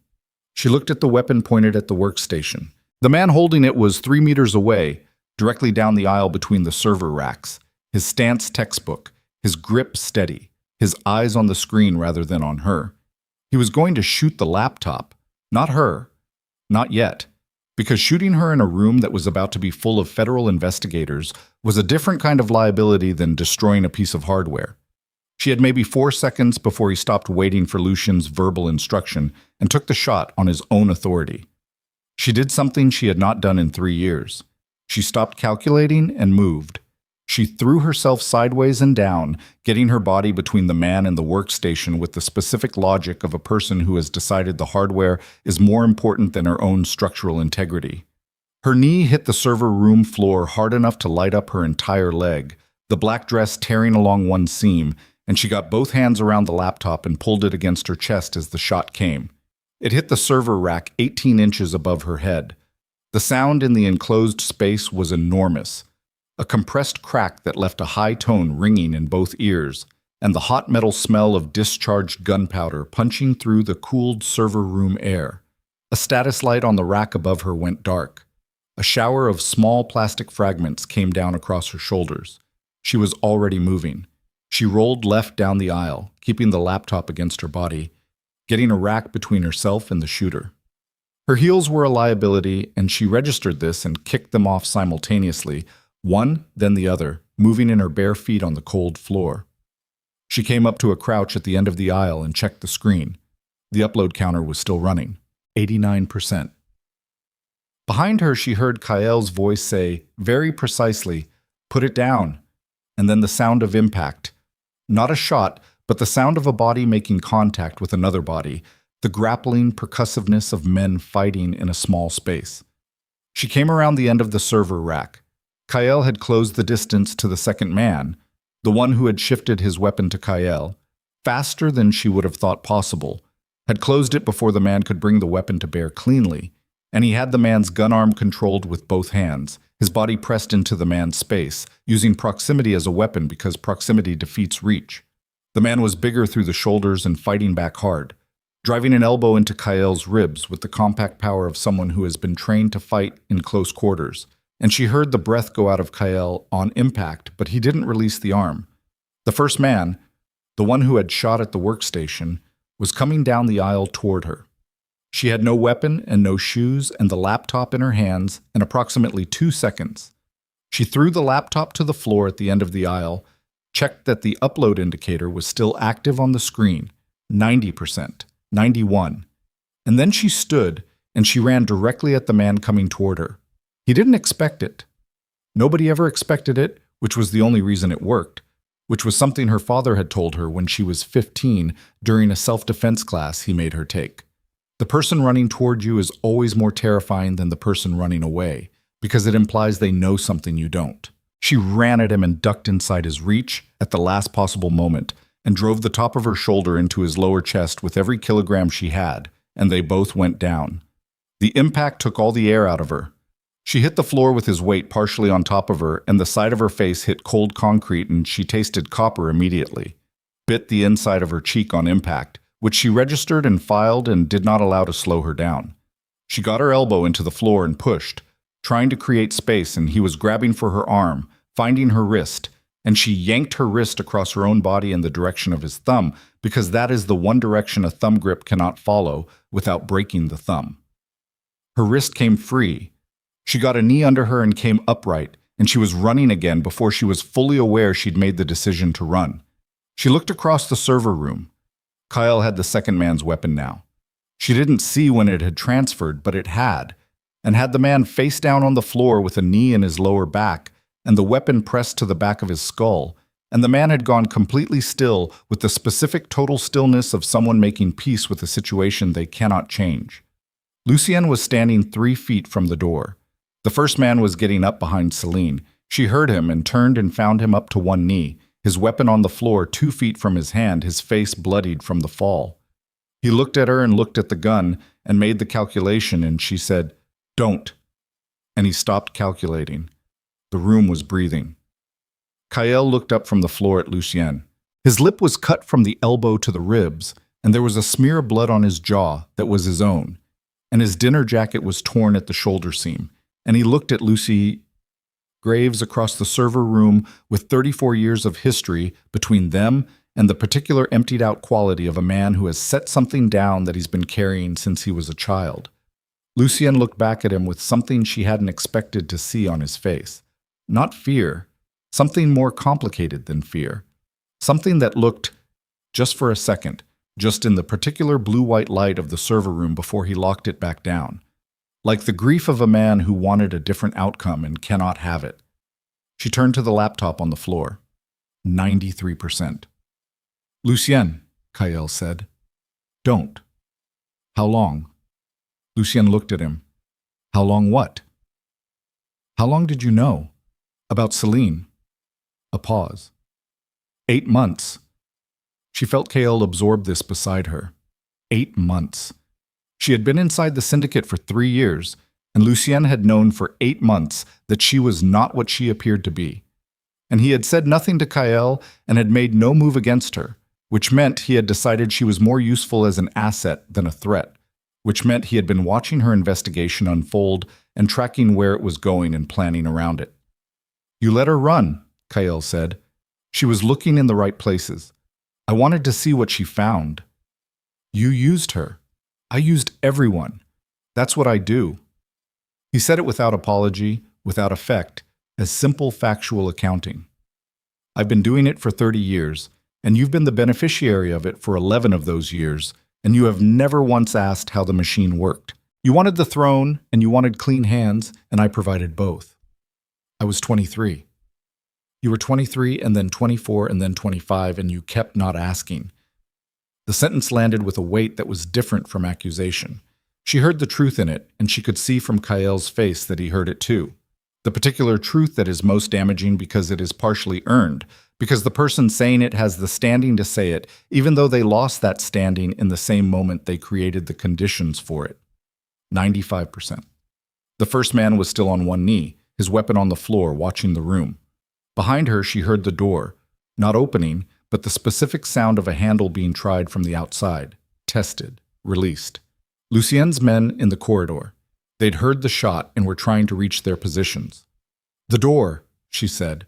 Kael looked at the man face down on the floor. Don't move. He stood and crossed to the server room door in 4 strides and put his shoulder against it as the outside handle was tried again, more forcefully. How many? She called. 2, minimum, possibly more. 96. She looked at the ventilation access in the northeast corner, the grill panel leaning against the wall where Mara Voss had left it, and made a rapid calculation. The maintenance shaft accessed the building's stairwell on this floor's far side. The stairwell connected to the rooftop access and to the parking structure below. The federal investigators were 20 minutes out, or had been 20 minutes out when Lucien last mentioned them, which meant they were now somewhere between 15 minutes and arrival at the building, depending on when exactly he had last had current information. 97. Lucienne, she said. He looked at her. You said you wanted a negotiation, she said. The upload finishes in 90 seconds. After that, it doesn't matter what happens in this room. But there are specific documents in those files that can be framed as operational directives rather than authorizations. The framing of a file in federal submission changes the investigative weight. I know that because I've studied how these cases are built. He was listening. She could see him listening. Walk out of this building in the next 90 seconds, she said, and I will not contextualize those documents against you specifically in my testimony. I'll let the files speak for themselves. That gives you something to work with. You're offering me an exit. I'm offering you the same thing you offered me, a choice about what the next several years look like. Lucien looked at her for a long moment. She watched him measure her, the sincerity of the offer, the practical value of it, the question of whether a woman whose father he had helped kill was capable of honoring a promise made in a server room under these conditions. She watched him conclude that it didn't matter because 90 seconds was real and everything else was negotiable. He looked at Kael. Kael had his shoulder against the door and was looking back. His face said nothing. His face was a closed country. Lucien straightened his jacket. He looked at the screen, at the upload counter, and he looked at Selene, and something passed across his face that was not remorse and was not exactly regret, but was the look of a man acknowledging, without drama, that a long game has come to its end. Your father, he said to her, believed that the truth had structural power, that if you documented something completely enough, the documentation would force a reckoning. He paused. He was right. He just miscalculated the timeline. She said nothing. He looked at Kael one last time. Whatever passed between them in that look was not something she could read or had the right to read. 30 years of history, a dead man's name, the architecture of everything they had both built on a foundation that had been rotten from the first stone. Then Lucien nodded once, a small and formal thing, like a man concluding a meeting, and he turned and walked to the northwest corner of the server room and the secondary access panel that she had not known was there and that he had apparently known about for as long as he had known about this building. The panel opened. He walked through it. The panel closed behind him. 98%. The door shuddered against Kael's shoulder as the men in the corridor threw their weight against it. He braced harder, his boot finding purchase on the floor, the effort showing in the cords of muscle along his neck. How long? He said through his teeth. She looked at the screen. 40 seconds. I can't hold this for 40 seconds. Yes, you can. The door shuddered again, harder. She could hear at least 3 distinct voices in the corridor now, coordinated, a count before impact. Kael reset his feet, lowered his shoulder, and the impact came like something structural failing, a sound she felt in her back teeth. The door held. He held it. She checked the first man, who was still on one knee, watching her with the eyes of someone who has made a clear cost-benefit analysis. She checked the second man, still face down, not moving. She stood over the laptop and watched the counter. 99%. The corridor voices counted again. The door took the impact and held, and Kael made a sound that wasn't a word. Pure exertion, pure will. The sound a person makes when they are choosing to hold something by main force because the alternative is not acceptable. She watched the screen. The counter stopped at 99% for 3 seconds that felt geological. The transmission bar blinked, connected, blinked again. And then it read, "Upload complete. All files transmitted successfully to 3 federal servers. Transmission confirmed." She picked up the laptop. "It's done," she said. Kael stepped away from the door. It flew open immediately, 2 men coming through it fast and hard, and already off balance from their own momentum, and Kael met the first one at the threshold with the weapon he'd taken from the second man, and the man pulled up short with the specific total body arrest of someone who finds a gun in their face at close range. The second man stopped behind him. Nobody moved.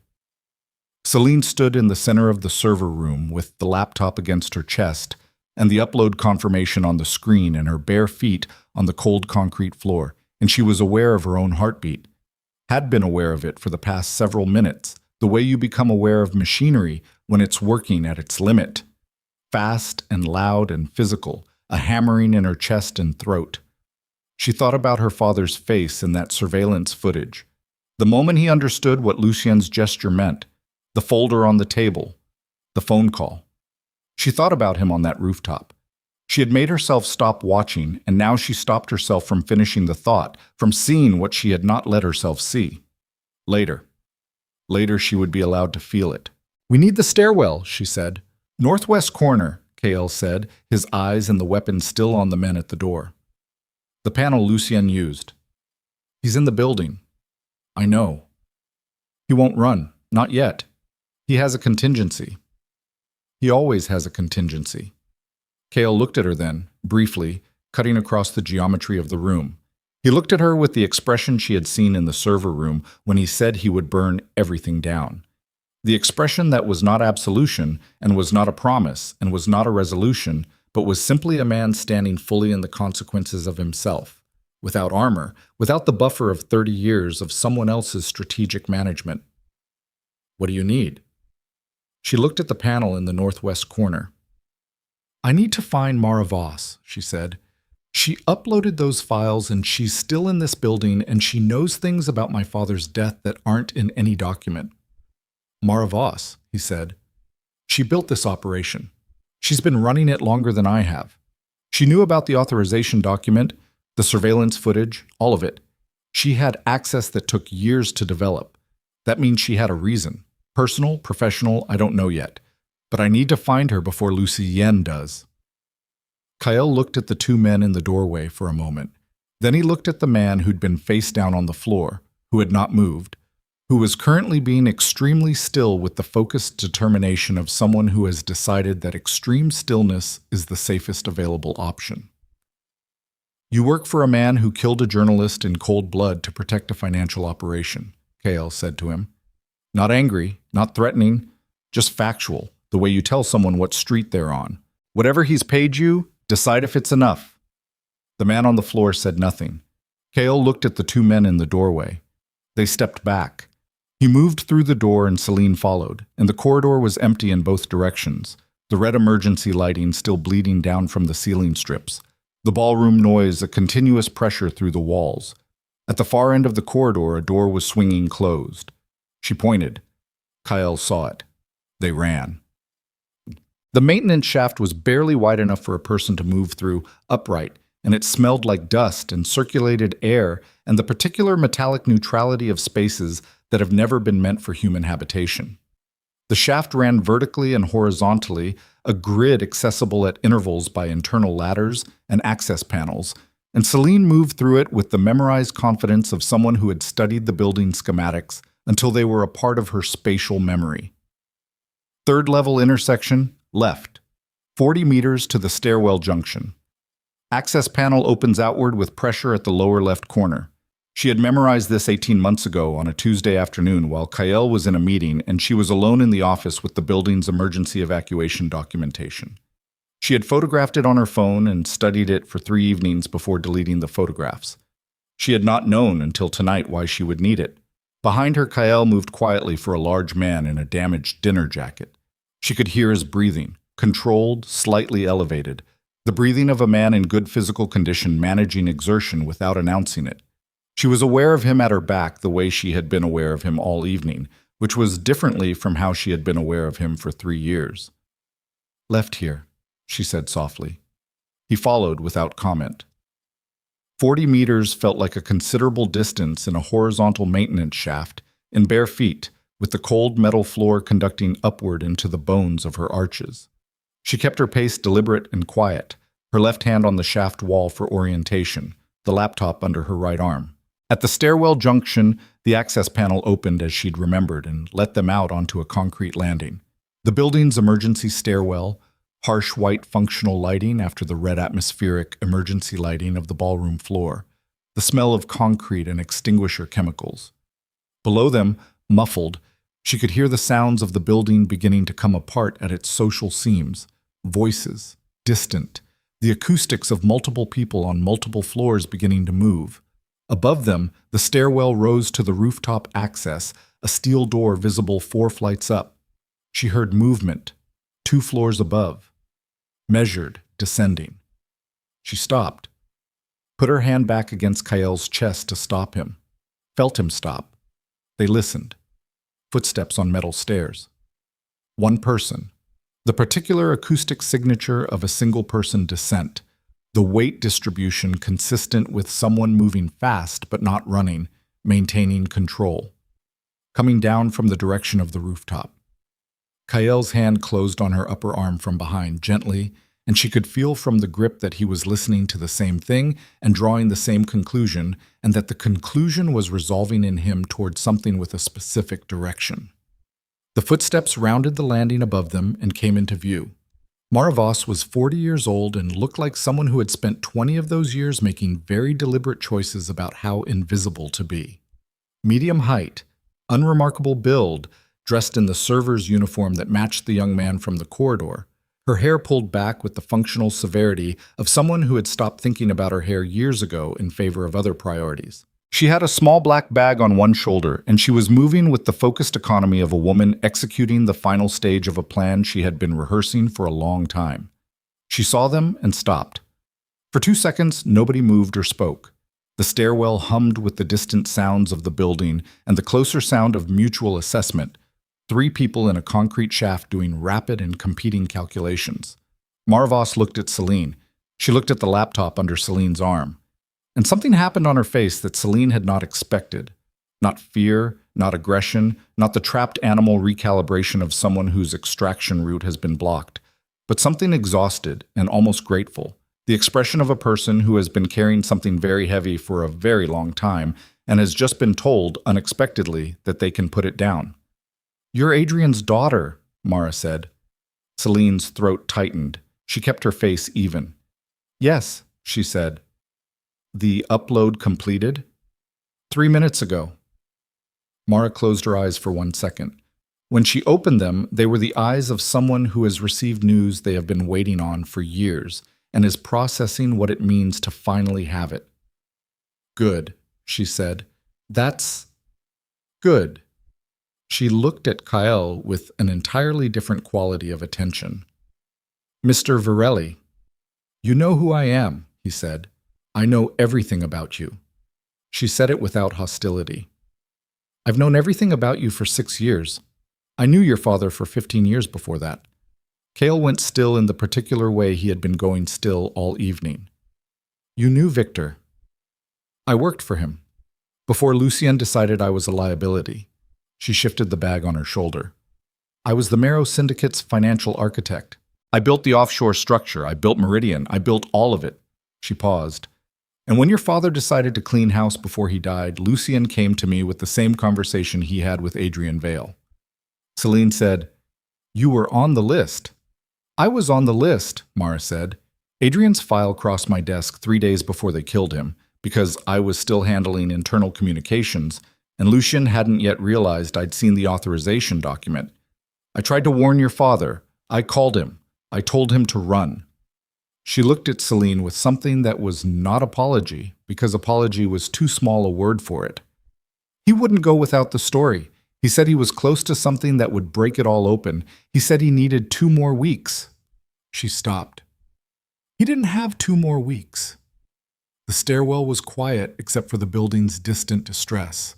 Selene was aware of the laptop under her arm.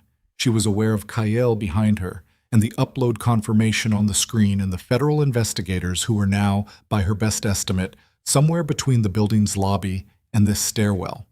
She was aware of all of it, and she was aware, underneath all of it, of the particular quality of silence that follows the completion of something you have been moving toward for a very long time. Her father had died because he wouldn't leave without the story.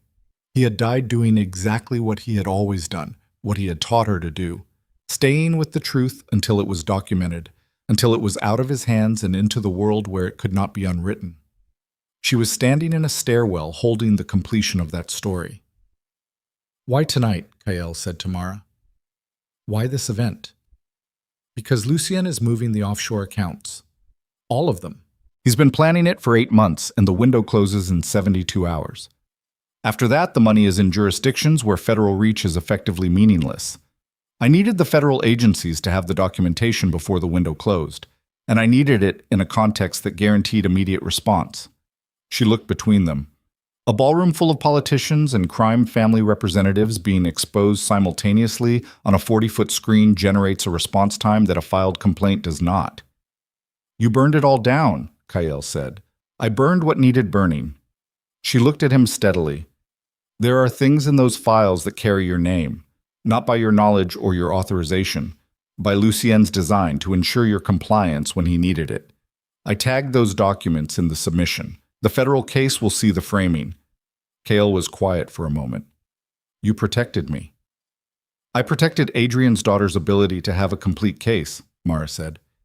"You were an ancillary consideration." She paused. "A favorable one." From below them, 4 floors down, echoing upward with the particular acoustic quality of a large official presence entering a building lobby, came the sounds of radios and hard shoes on marble, and the organized, purposeful noise of people who carry federal authority and are arriving to use it. And from above, 1 floor, maybe 2, a door opened on a landing, and they all heard it, and Mara's face changed. She looked up the stairwell with the expression of someone whose calculation has just shifted in a way that changes everything.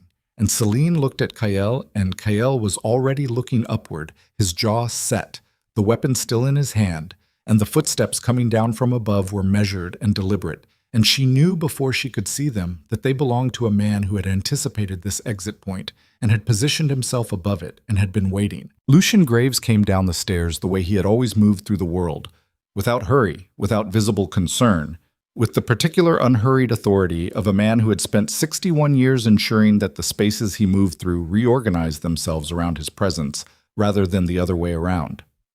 He came around the landing 2 flights above them and stopped when he saw the 3 of them, and he looked at Mara Voss with an expression that contained beneath its surface calm, something she recognized from the server room. The grief that wasn't grief, the acknowledgement of an outcome that had been possible all along and had now arrived. "Mara," he said. Just the name, the weight of 20 years in 2 syllables. "Lucien," she said. He looked at the laptop under Selene's arm. He looked at Kael's weapon. He looked at the sounds rising from the lobby 4 floors below. The radios, the organized footsteps, the inevitability of it. And he made the series of calculations that a man like him makes in a compressed moment, and she could see him arrive at the end of them, could see the moment when the math stopped working. He had a weapon. She could see the shape of it under his jacket, the slight asymmetry at his right hip. He had not drawn it. He He was standing on a landing 2 flights up with one hand on the stairwell railing and the other loose at his side, and the decision about the weapon was still open, still available to him, and all 3 of them knew it. Kael started up the stairs. "Kael?" Selene said. He didn't stop. He went up the first flight with the weapon at his side, not raised, not pointed, just present, and he kept his eyes on Lucienne the entire way. And Lucienne watched him come with an expression she couldn't fully read from below. Something between resignation and the thing that lives just past it, on the far side of resignation, where a person has stopped managing their own story and is simply inside its final passage. She went up after him. She heard Mara behind her. They met on the landing between the 2nd and 3rd flight, the 4 of them in the stairwell with the federal sounds below, and the rooftop door above, and 30 years of the Marrow Syndicate compressed into the concrete space between them. Lucienne looked at Kael from 4 feet away. "You should have stayed in the server room," he said.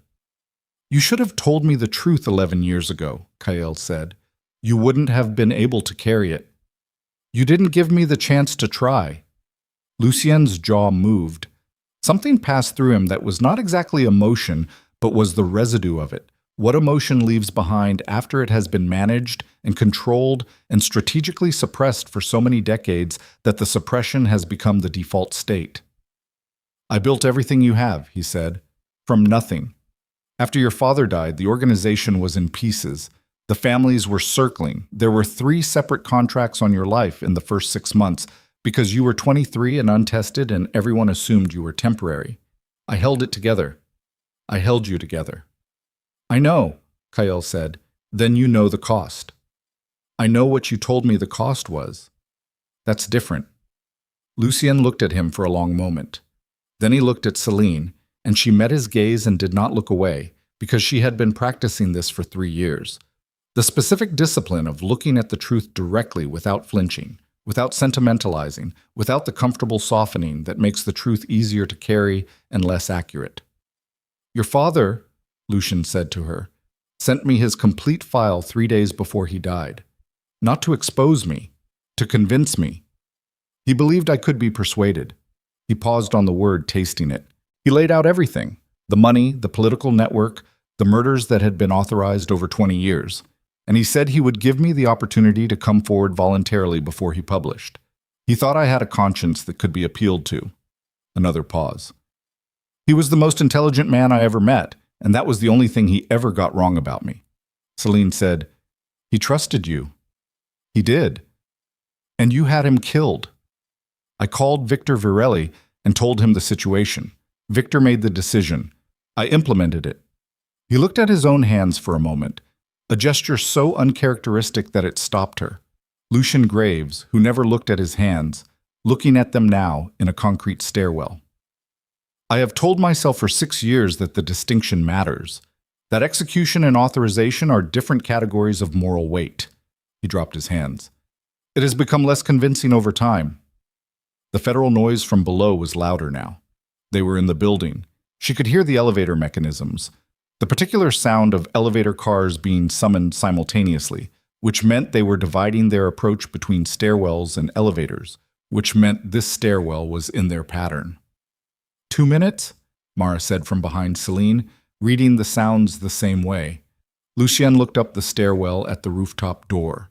She could see him calculating the roof, the helicopter pad, the possibility that he had a helicopter on call, that he had planned an aerial extraction as a final contingency. She looked at Kael and she could see him seeing the same calculation. "Don't," Kael said. Kael, "there's nowhere. It's done, Lucienne. The files are with 3 federal agencies. The ballroom is full of people who have been watching everything that was on that screen. Marsh, Haas, every name in those documents. They're in that building and they're not leaving it the same way they came in." He paused. "Neither are you." Lucienne looked at him for a long time. She watched something happen in Lucien's face that she had not seen and had not expected. Not the breaking of it, not the collapse of the composure, but the slow, deliberate release of it. The way a man lowers something he has been holding overhead for a very long time. The muscle groups releasing one by one. The effort of decades visibly leaving the body. He looked old. For the first time in everything she had observed about him, He looked his age and passed it. "The boy who saved you," he said to Kael very quietly.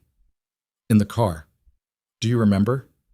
You were 9 years old and your father's people had miscounted the security on a rival's compound, and there was a man in the back seat who was going to—" He stopped. "Adrian Vale pulled you out of that car. Did you know that? He was doing surveillance on your father's operation. He saw the situation and he pulled you out. He didn't have to. He had no reason to. He was a journalist with a recorder, and he put himself between a 9-year-old child and a man with a gun." The stairwell was very quiet. Selene felt the information move through her like something physical. A current, not painful exactly, but irresistible. The kind of thing that reorganizes what it moves through. Her father, 9 years old, a car and a man with a gun. She had not known. She looked at Kael's face and saw that he had not known either, or had not connected the name, or had been told something that didn't include the full account. He was very still. "I knew," Lucien said. "I knew when Victor handed me the file. I knew when I made the call." He looked at Selene. "I want you to understand that I knew, not because it excuses anything. There is no version of this where it excuses anything. But I want you to know that I was not ignorant of what I was doing. I chose, and the choosing has been its own kind of sentence." He reached inside his jacket. Every muscle in the stairwell went rigid. He removed a small device, a hard drive, thumb-sized, on a chain, and held it out, not toward Kael, toward Selene. "Everything Mara couldn't get," he said. "The accounts she didn't have access to, the contracts Victor authorized before your father and after, 40 years of the Marrow Syndicate's complete operational history." He looked at the drive in his palm. "I've been carrying this for 6 years. I told myself it was insurance." He paused. "It was penance. I just wasn't ready to call it that." She stepped forward and took it from his hand. His palm was dry. She noticed this, the absence of sweat, the steadiness. A man who had made his decision and was past the point where the body registers it as threat. Below them, a stairwell door opened with the specific sound of federal authority, the hard, decisive sound of people entering a space they have jurisdiction over. Lucien Graves straightened his jacket.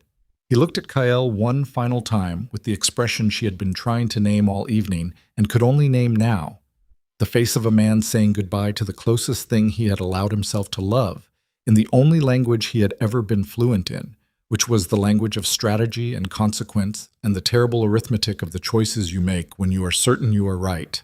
"Don't let them build anything on this foundation," he said. Then he put both hands visible at his sides and he walked down the stairs toward the sound of the federal agents, and he did not look back. The rooftop was cold.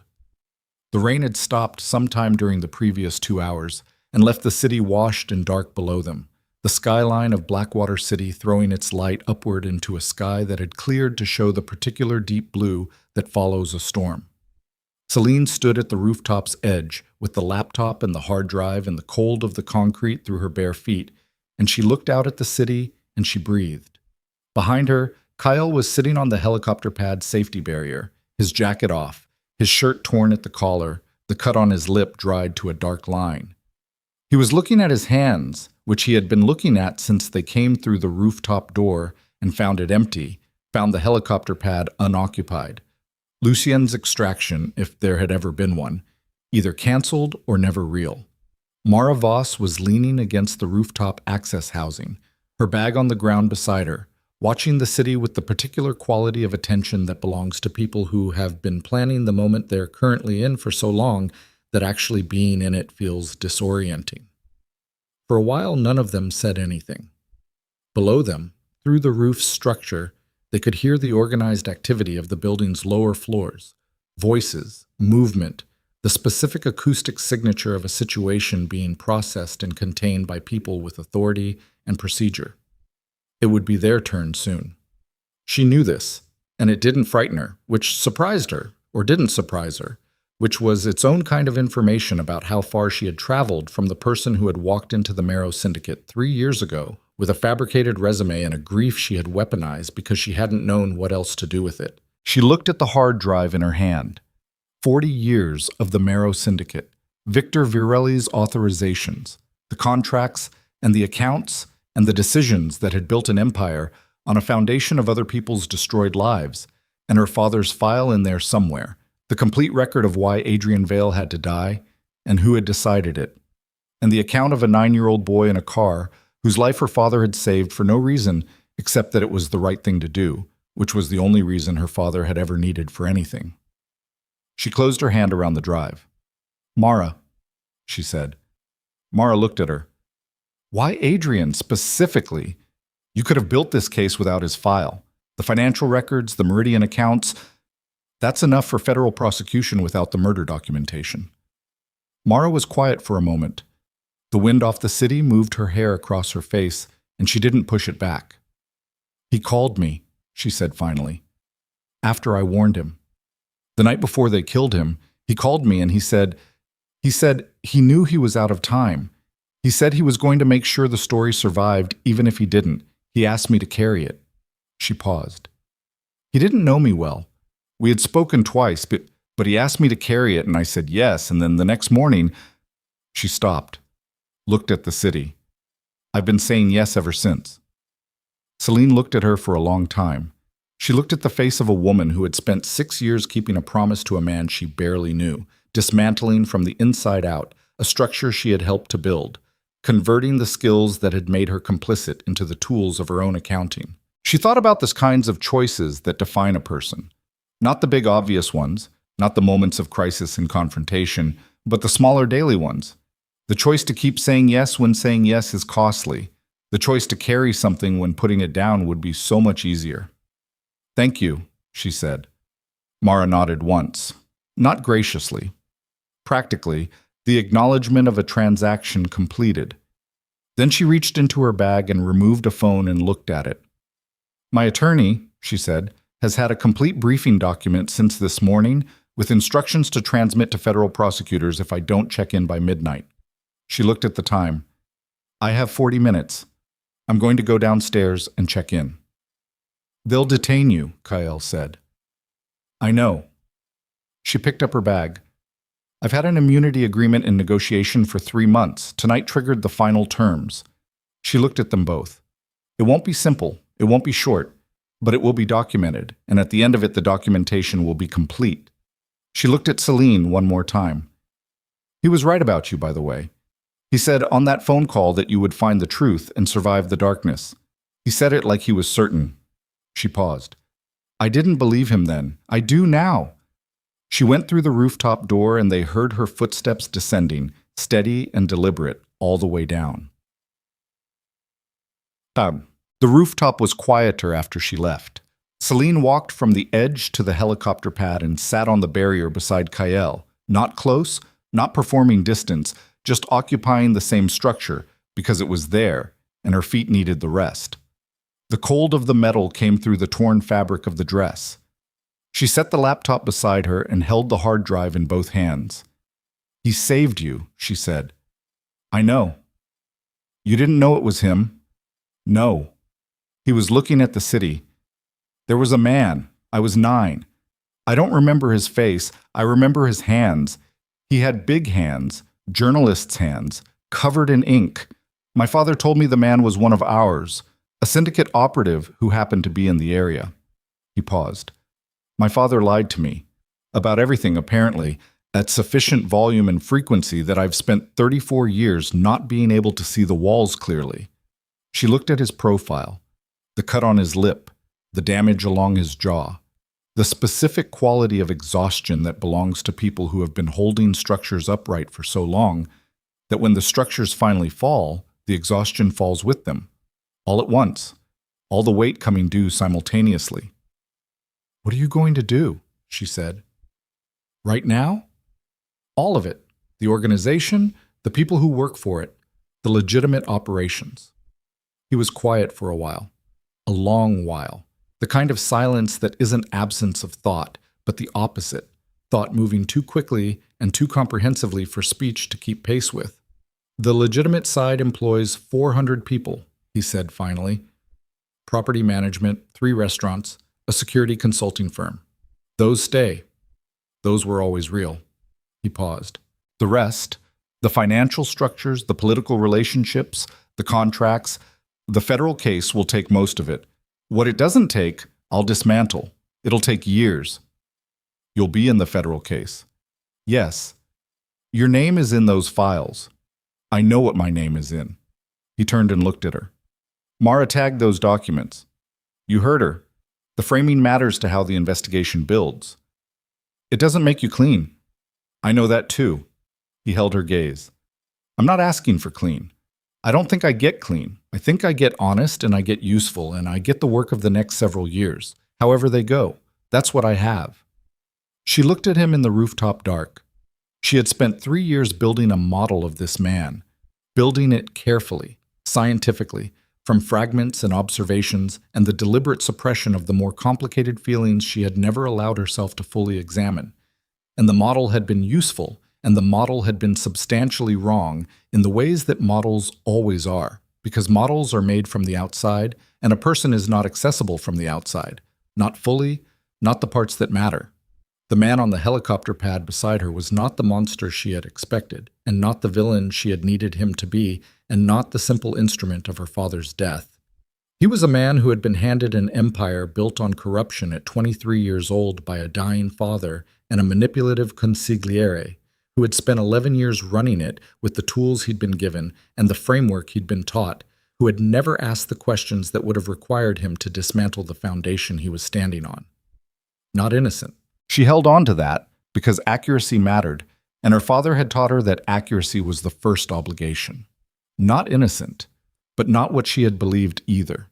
She thought about the word that sat in the middle of that space, the word that was neither innocent nor guilty in the binary sense, the word for people who inherit the consequences of choices they didn't make and choose, eventually, to be honest about the cost. She didn't have a clean word for it. She wasn't sure a clean word existed. The rooftop door opened. A federal agent came through it, young, female, jacket marked clearly, one hand raised in the universal gesture of, I'm not the threat here, I'm just the person who needs you to come with me. She looked at them both, looked at the laptop, looked at the hard drive in Selene's hands. Ms. Vale, she said. My name is Agent Reeves. We've been coordinating with the transmission recipients for the last 20 minutes. We need you to come downstairs. She paused. Both of you. Selene stood. She held out the hard drive. Lucien Graves gave me this on the stairwell. Complete operational records. 40 years. Agent Reeves took it with both hands, carefully, the way you take something that has been waiting a long time to reach you. She looked at it. She looked at Selene. Your testimony tonight is going to be significant, she said. I know, Selene said. I've been preparing it for 3 years. She picked up the laptop. She looked at Kael, who had stood when the agent came through the door and was standing now with his jacket folded over one arm and the damage of the evening visible on him, the way damage is visible on people who are no longer trying to conceal it. He looked at her with an expression she recognized because she had seen it once before, in the server room, when he said he would burn everything down. The expression of a man who has arrived at the far side of everything he used to be and is standing in the open, without cover, in the place where the next version of himself begins. She walked to the door. She stopped. Kael. He looked at her. My father saved your life because it was the right thing to do. Not for leverage, not for reciprocity, not because it would advance a story, because you were 9 years old and you were in danger and he had the ability to help you. She paused. He was like that. He was exactly like that his whole life, until the end of it. She looked at the city visible over the rooftop edge, the washed, dark streets, the light beginning, somewhere at the eastern horizon, to change quality. Don't waste what he gave you. She walked through the door. Bam. The weeks after were not clean. Nothing about the aftermath of the Grand Nocturne Ballroom was clean. It was loud and public and legally complicated and exhausting in the way that truth is exhausting when it is large and documented, and finally, irrevocably, out in the world. Federal investigators worked 18-hour days processing the uploaded files. Grand jury proceedings began within the week. Senator Haas was arrested in the lobby of the Aldecott Tower on his way out of the building. Congressman Marsh's attorney issued a statement, and then a second statement that contradicted the first. 3 Meridian Foundation board members retained the same defense attorney, which the press observed with the attention it deserved. Lucien Graves surrendered voluntarily. He sat with federal investigators for 11 days and provided testimony that was, by the account of the prosecutors who received it, the most comprehensive voluntary disclosure of organized crime infrastructure they had processed in 20 years. His immunity agreement covered the financial operations. It did not cover Adrienne Vale. The murder charge moved through the system with the slow, deliberate weight of a thing that has been waiting a long time for its proper container. Mara Voss spent 6 weeks in a secured federal facility and then emerged into a witness protection arrangement that removed her from Blackwater City permanently. Before she left, she sent Selene a message through the federal liaison. 3 sentences, no sentiment, the kind of message a woman writes when sentiment is not her language, and she has said everything she needed to say on a rooftop in the dark. The accounts in Luxembourg. Your father found them first. He would have been very pleased. Selene sat with that message for a long time.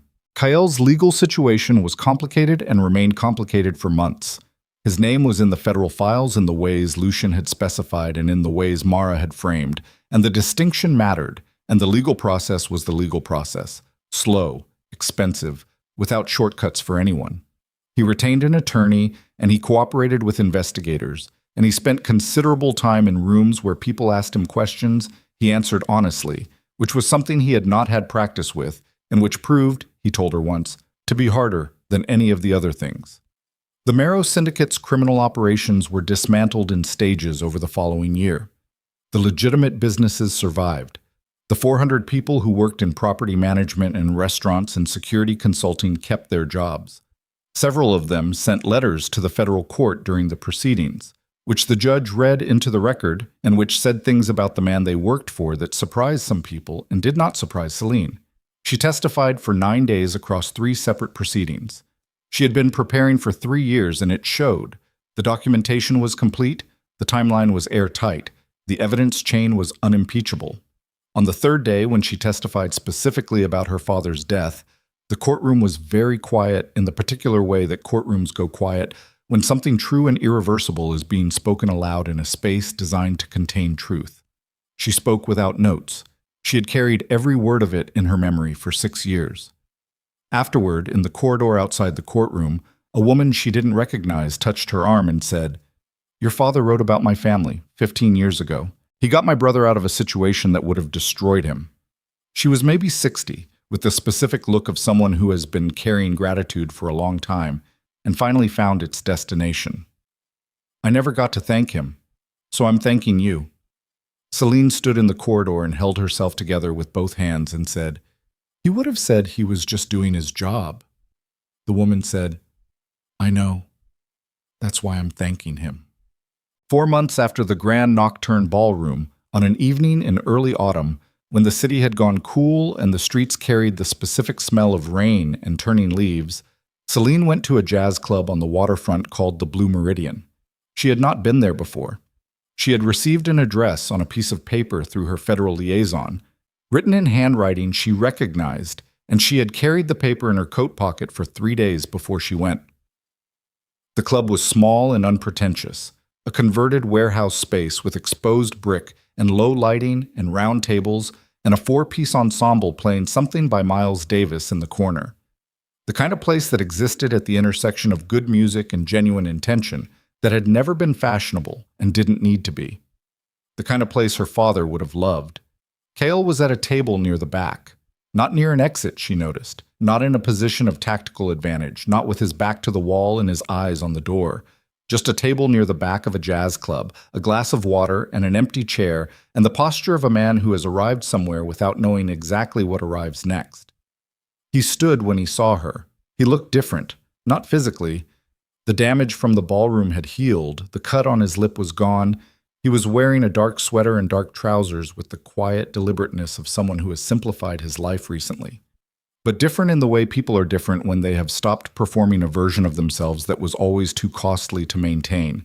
Less contained, less managed, the kind of different that is not better or worse, but simply more true. She sat down across from him. He sat. For a moment, neither of them spoke, and the jazz filled the space between them with something that had no agenda, that was just sound and intention and the particular generosity of music that asks nothing from you except that you be present with it. He reached into his jacket and put something on the table between them. A small envelope, standard, unsealed. She looked at it. She looked at him. "Open it," he said. She opened it. Inside was a single flash drive and a handwritten note in her father's handwriting.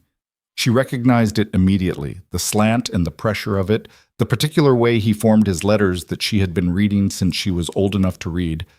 And the note said, in 7 words, "If you're reading this, she made it." She looked up. "That was in the hard drive Lucien gave you," Kael said. "The federal techs found it during processing and flagged it as personal correspondence. Reeves got it to me because your address was under federal protection and she thought—" He stopped, started again. "She thought it should come from me." Selene looked at the note. She looked at her father's handwriting. 7 words, written 6 years ago, in the knowledge that he was running out of time, placed in a file that he must have known Lucien would take, trusting that eventually, somehow, the file would travel the distance between his hands and hers. "If you're reading this, she made it. Not a message of grief. Not a goodbye. A statement of confidence, present tense, future-facing, the absolute certainty of a man who knew his daughter well enough to be certain of her before the outcome was anything but uncertain. She made it.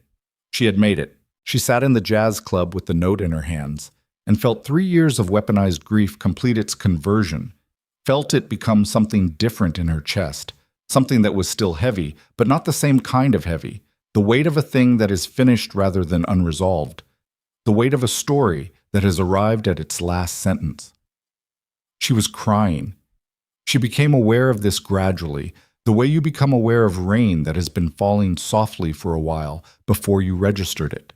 She was not performing it, and she was not fighting it, and she was not apologizing for it, because her father had been a remarkable man, and he had saved a child's life with no reason except that it was right, and he had trusted the truth to travel further than it could carry him, and it had, and it did.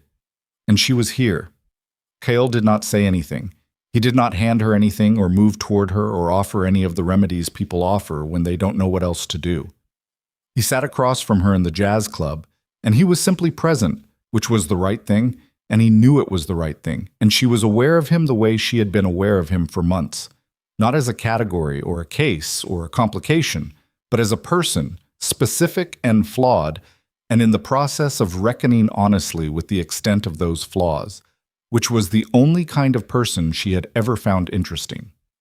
The ensemble moved from Davis into something older, slower, a ballad she recognized without being able to name. After a while, she folded the note carefully and put it in her coat pocket, close to where the piece of paper with the club's address had been for 3 days. She picked up the glass of water that had been waiting at her place, and she drank, and she set it down, and she looked at the man across the table. "Tell me something I don't know about you," she said. He looked at her. The corner of his mouth moved, not a full smile, not yet, but the beginning of the architecture of one, the first construction of something that had not existed before tonight in his face. "I played piano until I was 16, he said. "My mother insisted. I was terrible at it." "Were you?" "Genuinely. Irredeemably." He paused. "I've missed it anyway." She looked at him. She looked at the jazz ensemble in the corner. She looked at the city through the window. Blackwater City, washed and imperfect and continuing. The streets moving with the ordinary traffic of people who did not know how much had shifted in the weeks before and would not know, mostly, for months or years or maybe never. The way cities receive their own histories, sideways, incrementally, in the slow accumulation of what gets documented and what gets spoken aloud. Outside, the first pale light of early morning was beginning at the horizon. Not dawn yet. The color before dawn, that deep provisional blue that is the sky's uncertainty about what it is about to become, present in the last minutes before the decision is made for it. She had always loved that color. Her father had pointed it out to her once, years ago, on an early morning when they had stayed up too late arguing about something she couldn't remember anymore, and he had said, "That's the best moment, right before it commits." She had asked why. He had said, because in that moment, it could still be anything. She looked at Kael across the table in the Blue Meridian Jazz Club, at the man who was the wrong person in every way that was easy to measure, and the right person in the ways that were harder, the ways that required you to look past the inherited damage and the costly choices and the years of operating inside a machine you'd been handed and never fully questioned. To look past all of that and see the shape of what a person is choosing, now, in the present, with full knowledge of the cost. She thought about her father's 7 words. She thought about all the distance they had traveled. She thought about the specific quality of a moment that has not yet committed to what it becomes, the blue uncertainty before the color declares itself, the space in which anything is still theoretically available and nothing has yet been foreclosed. She put her hand on the table. Not a gesture with a clear meaning, not a declaration or a resolution, just a hand on a table in a jazz club at the end of a very long night, offered to the space between them to do with whatever it would do. After a moment, he put his hand next to hers. The music continued, the city continued. The light outside continued its slow work of deciding what color it was going to be. And in the room where 2 people sat with the last evidence of everything they had survived between them and the simple, unstructured fact of a morning arriving, there was, for the first time in a very long time, no fear in it, just the music, just the light, just whatever comes next.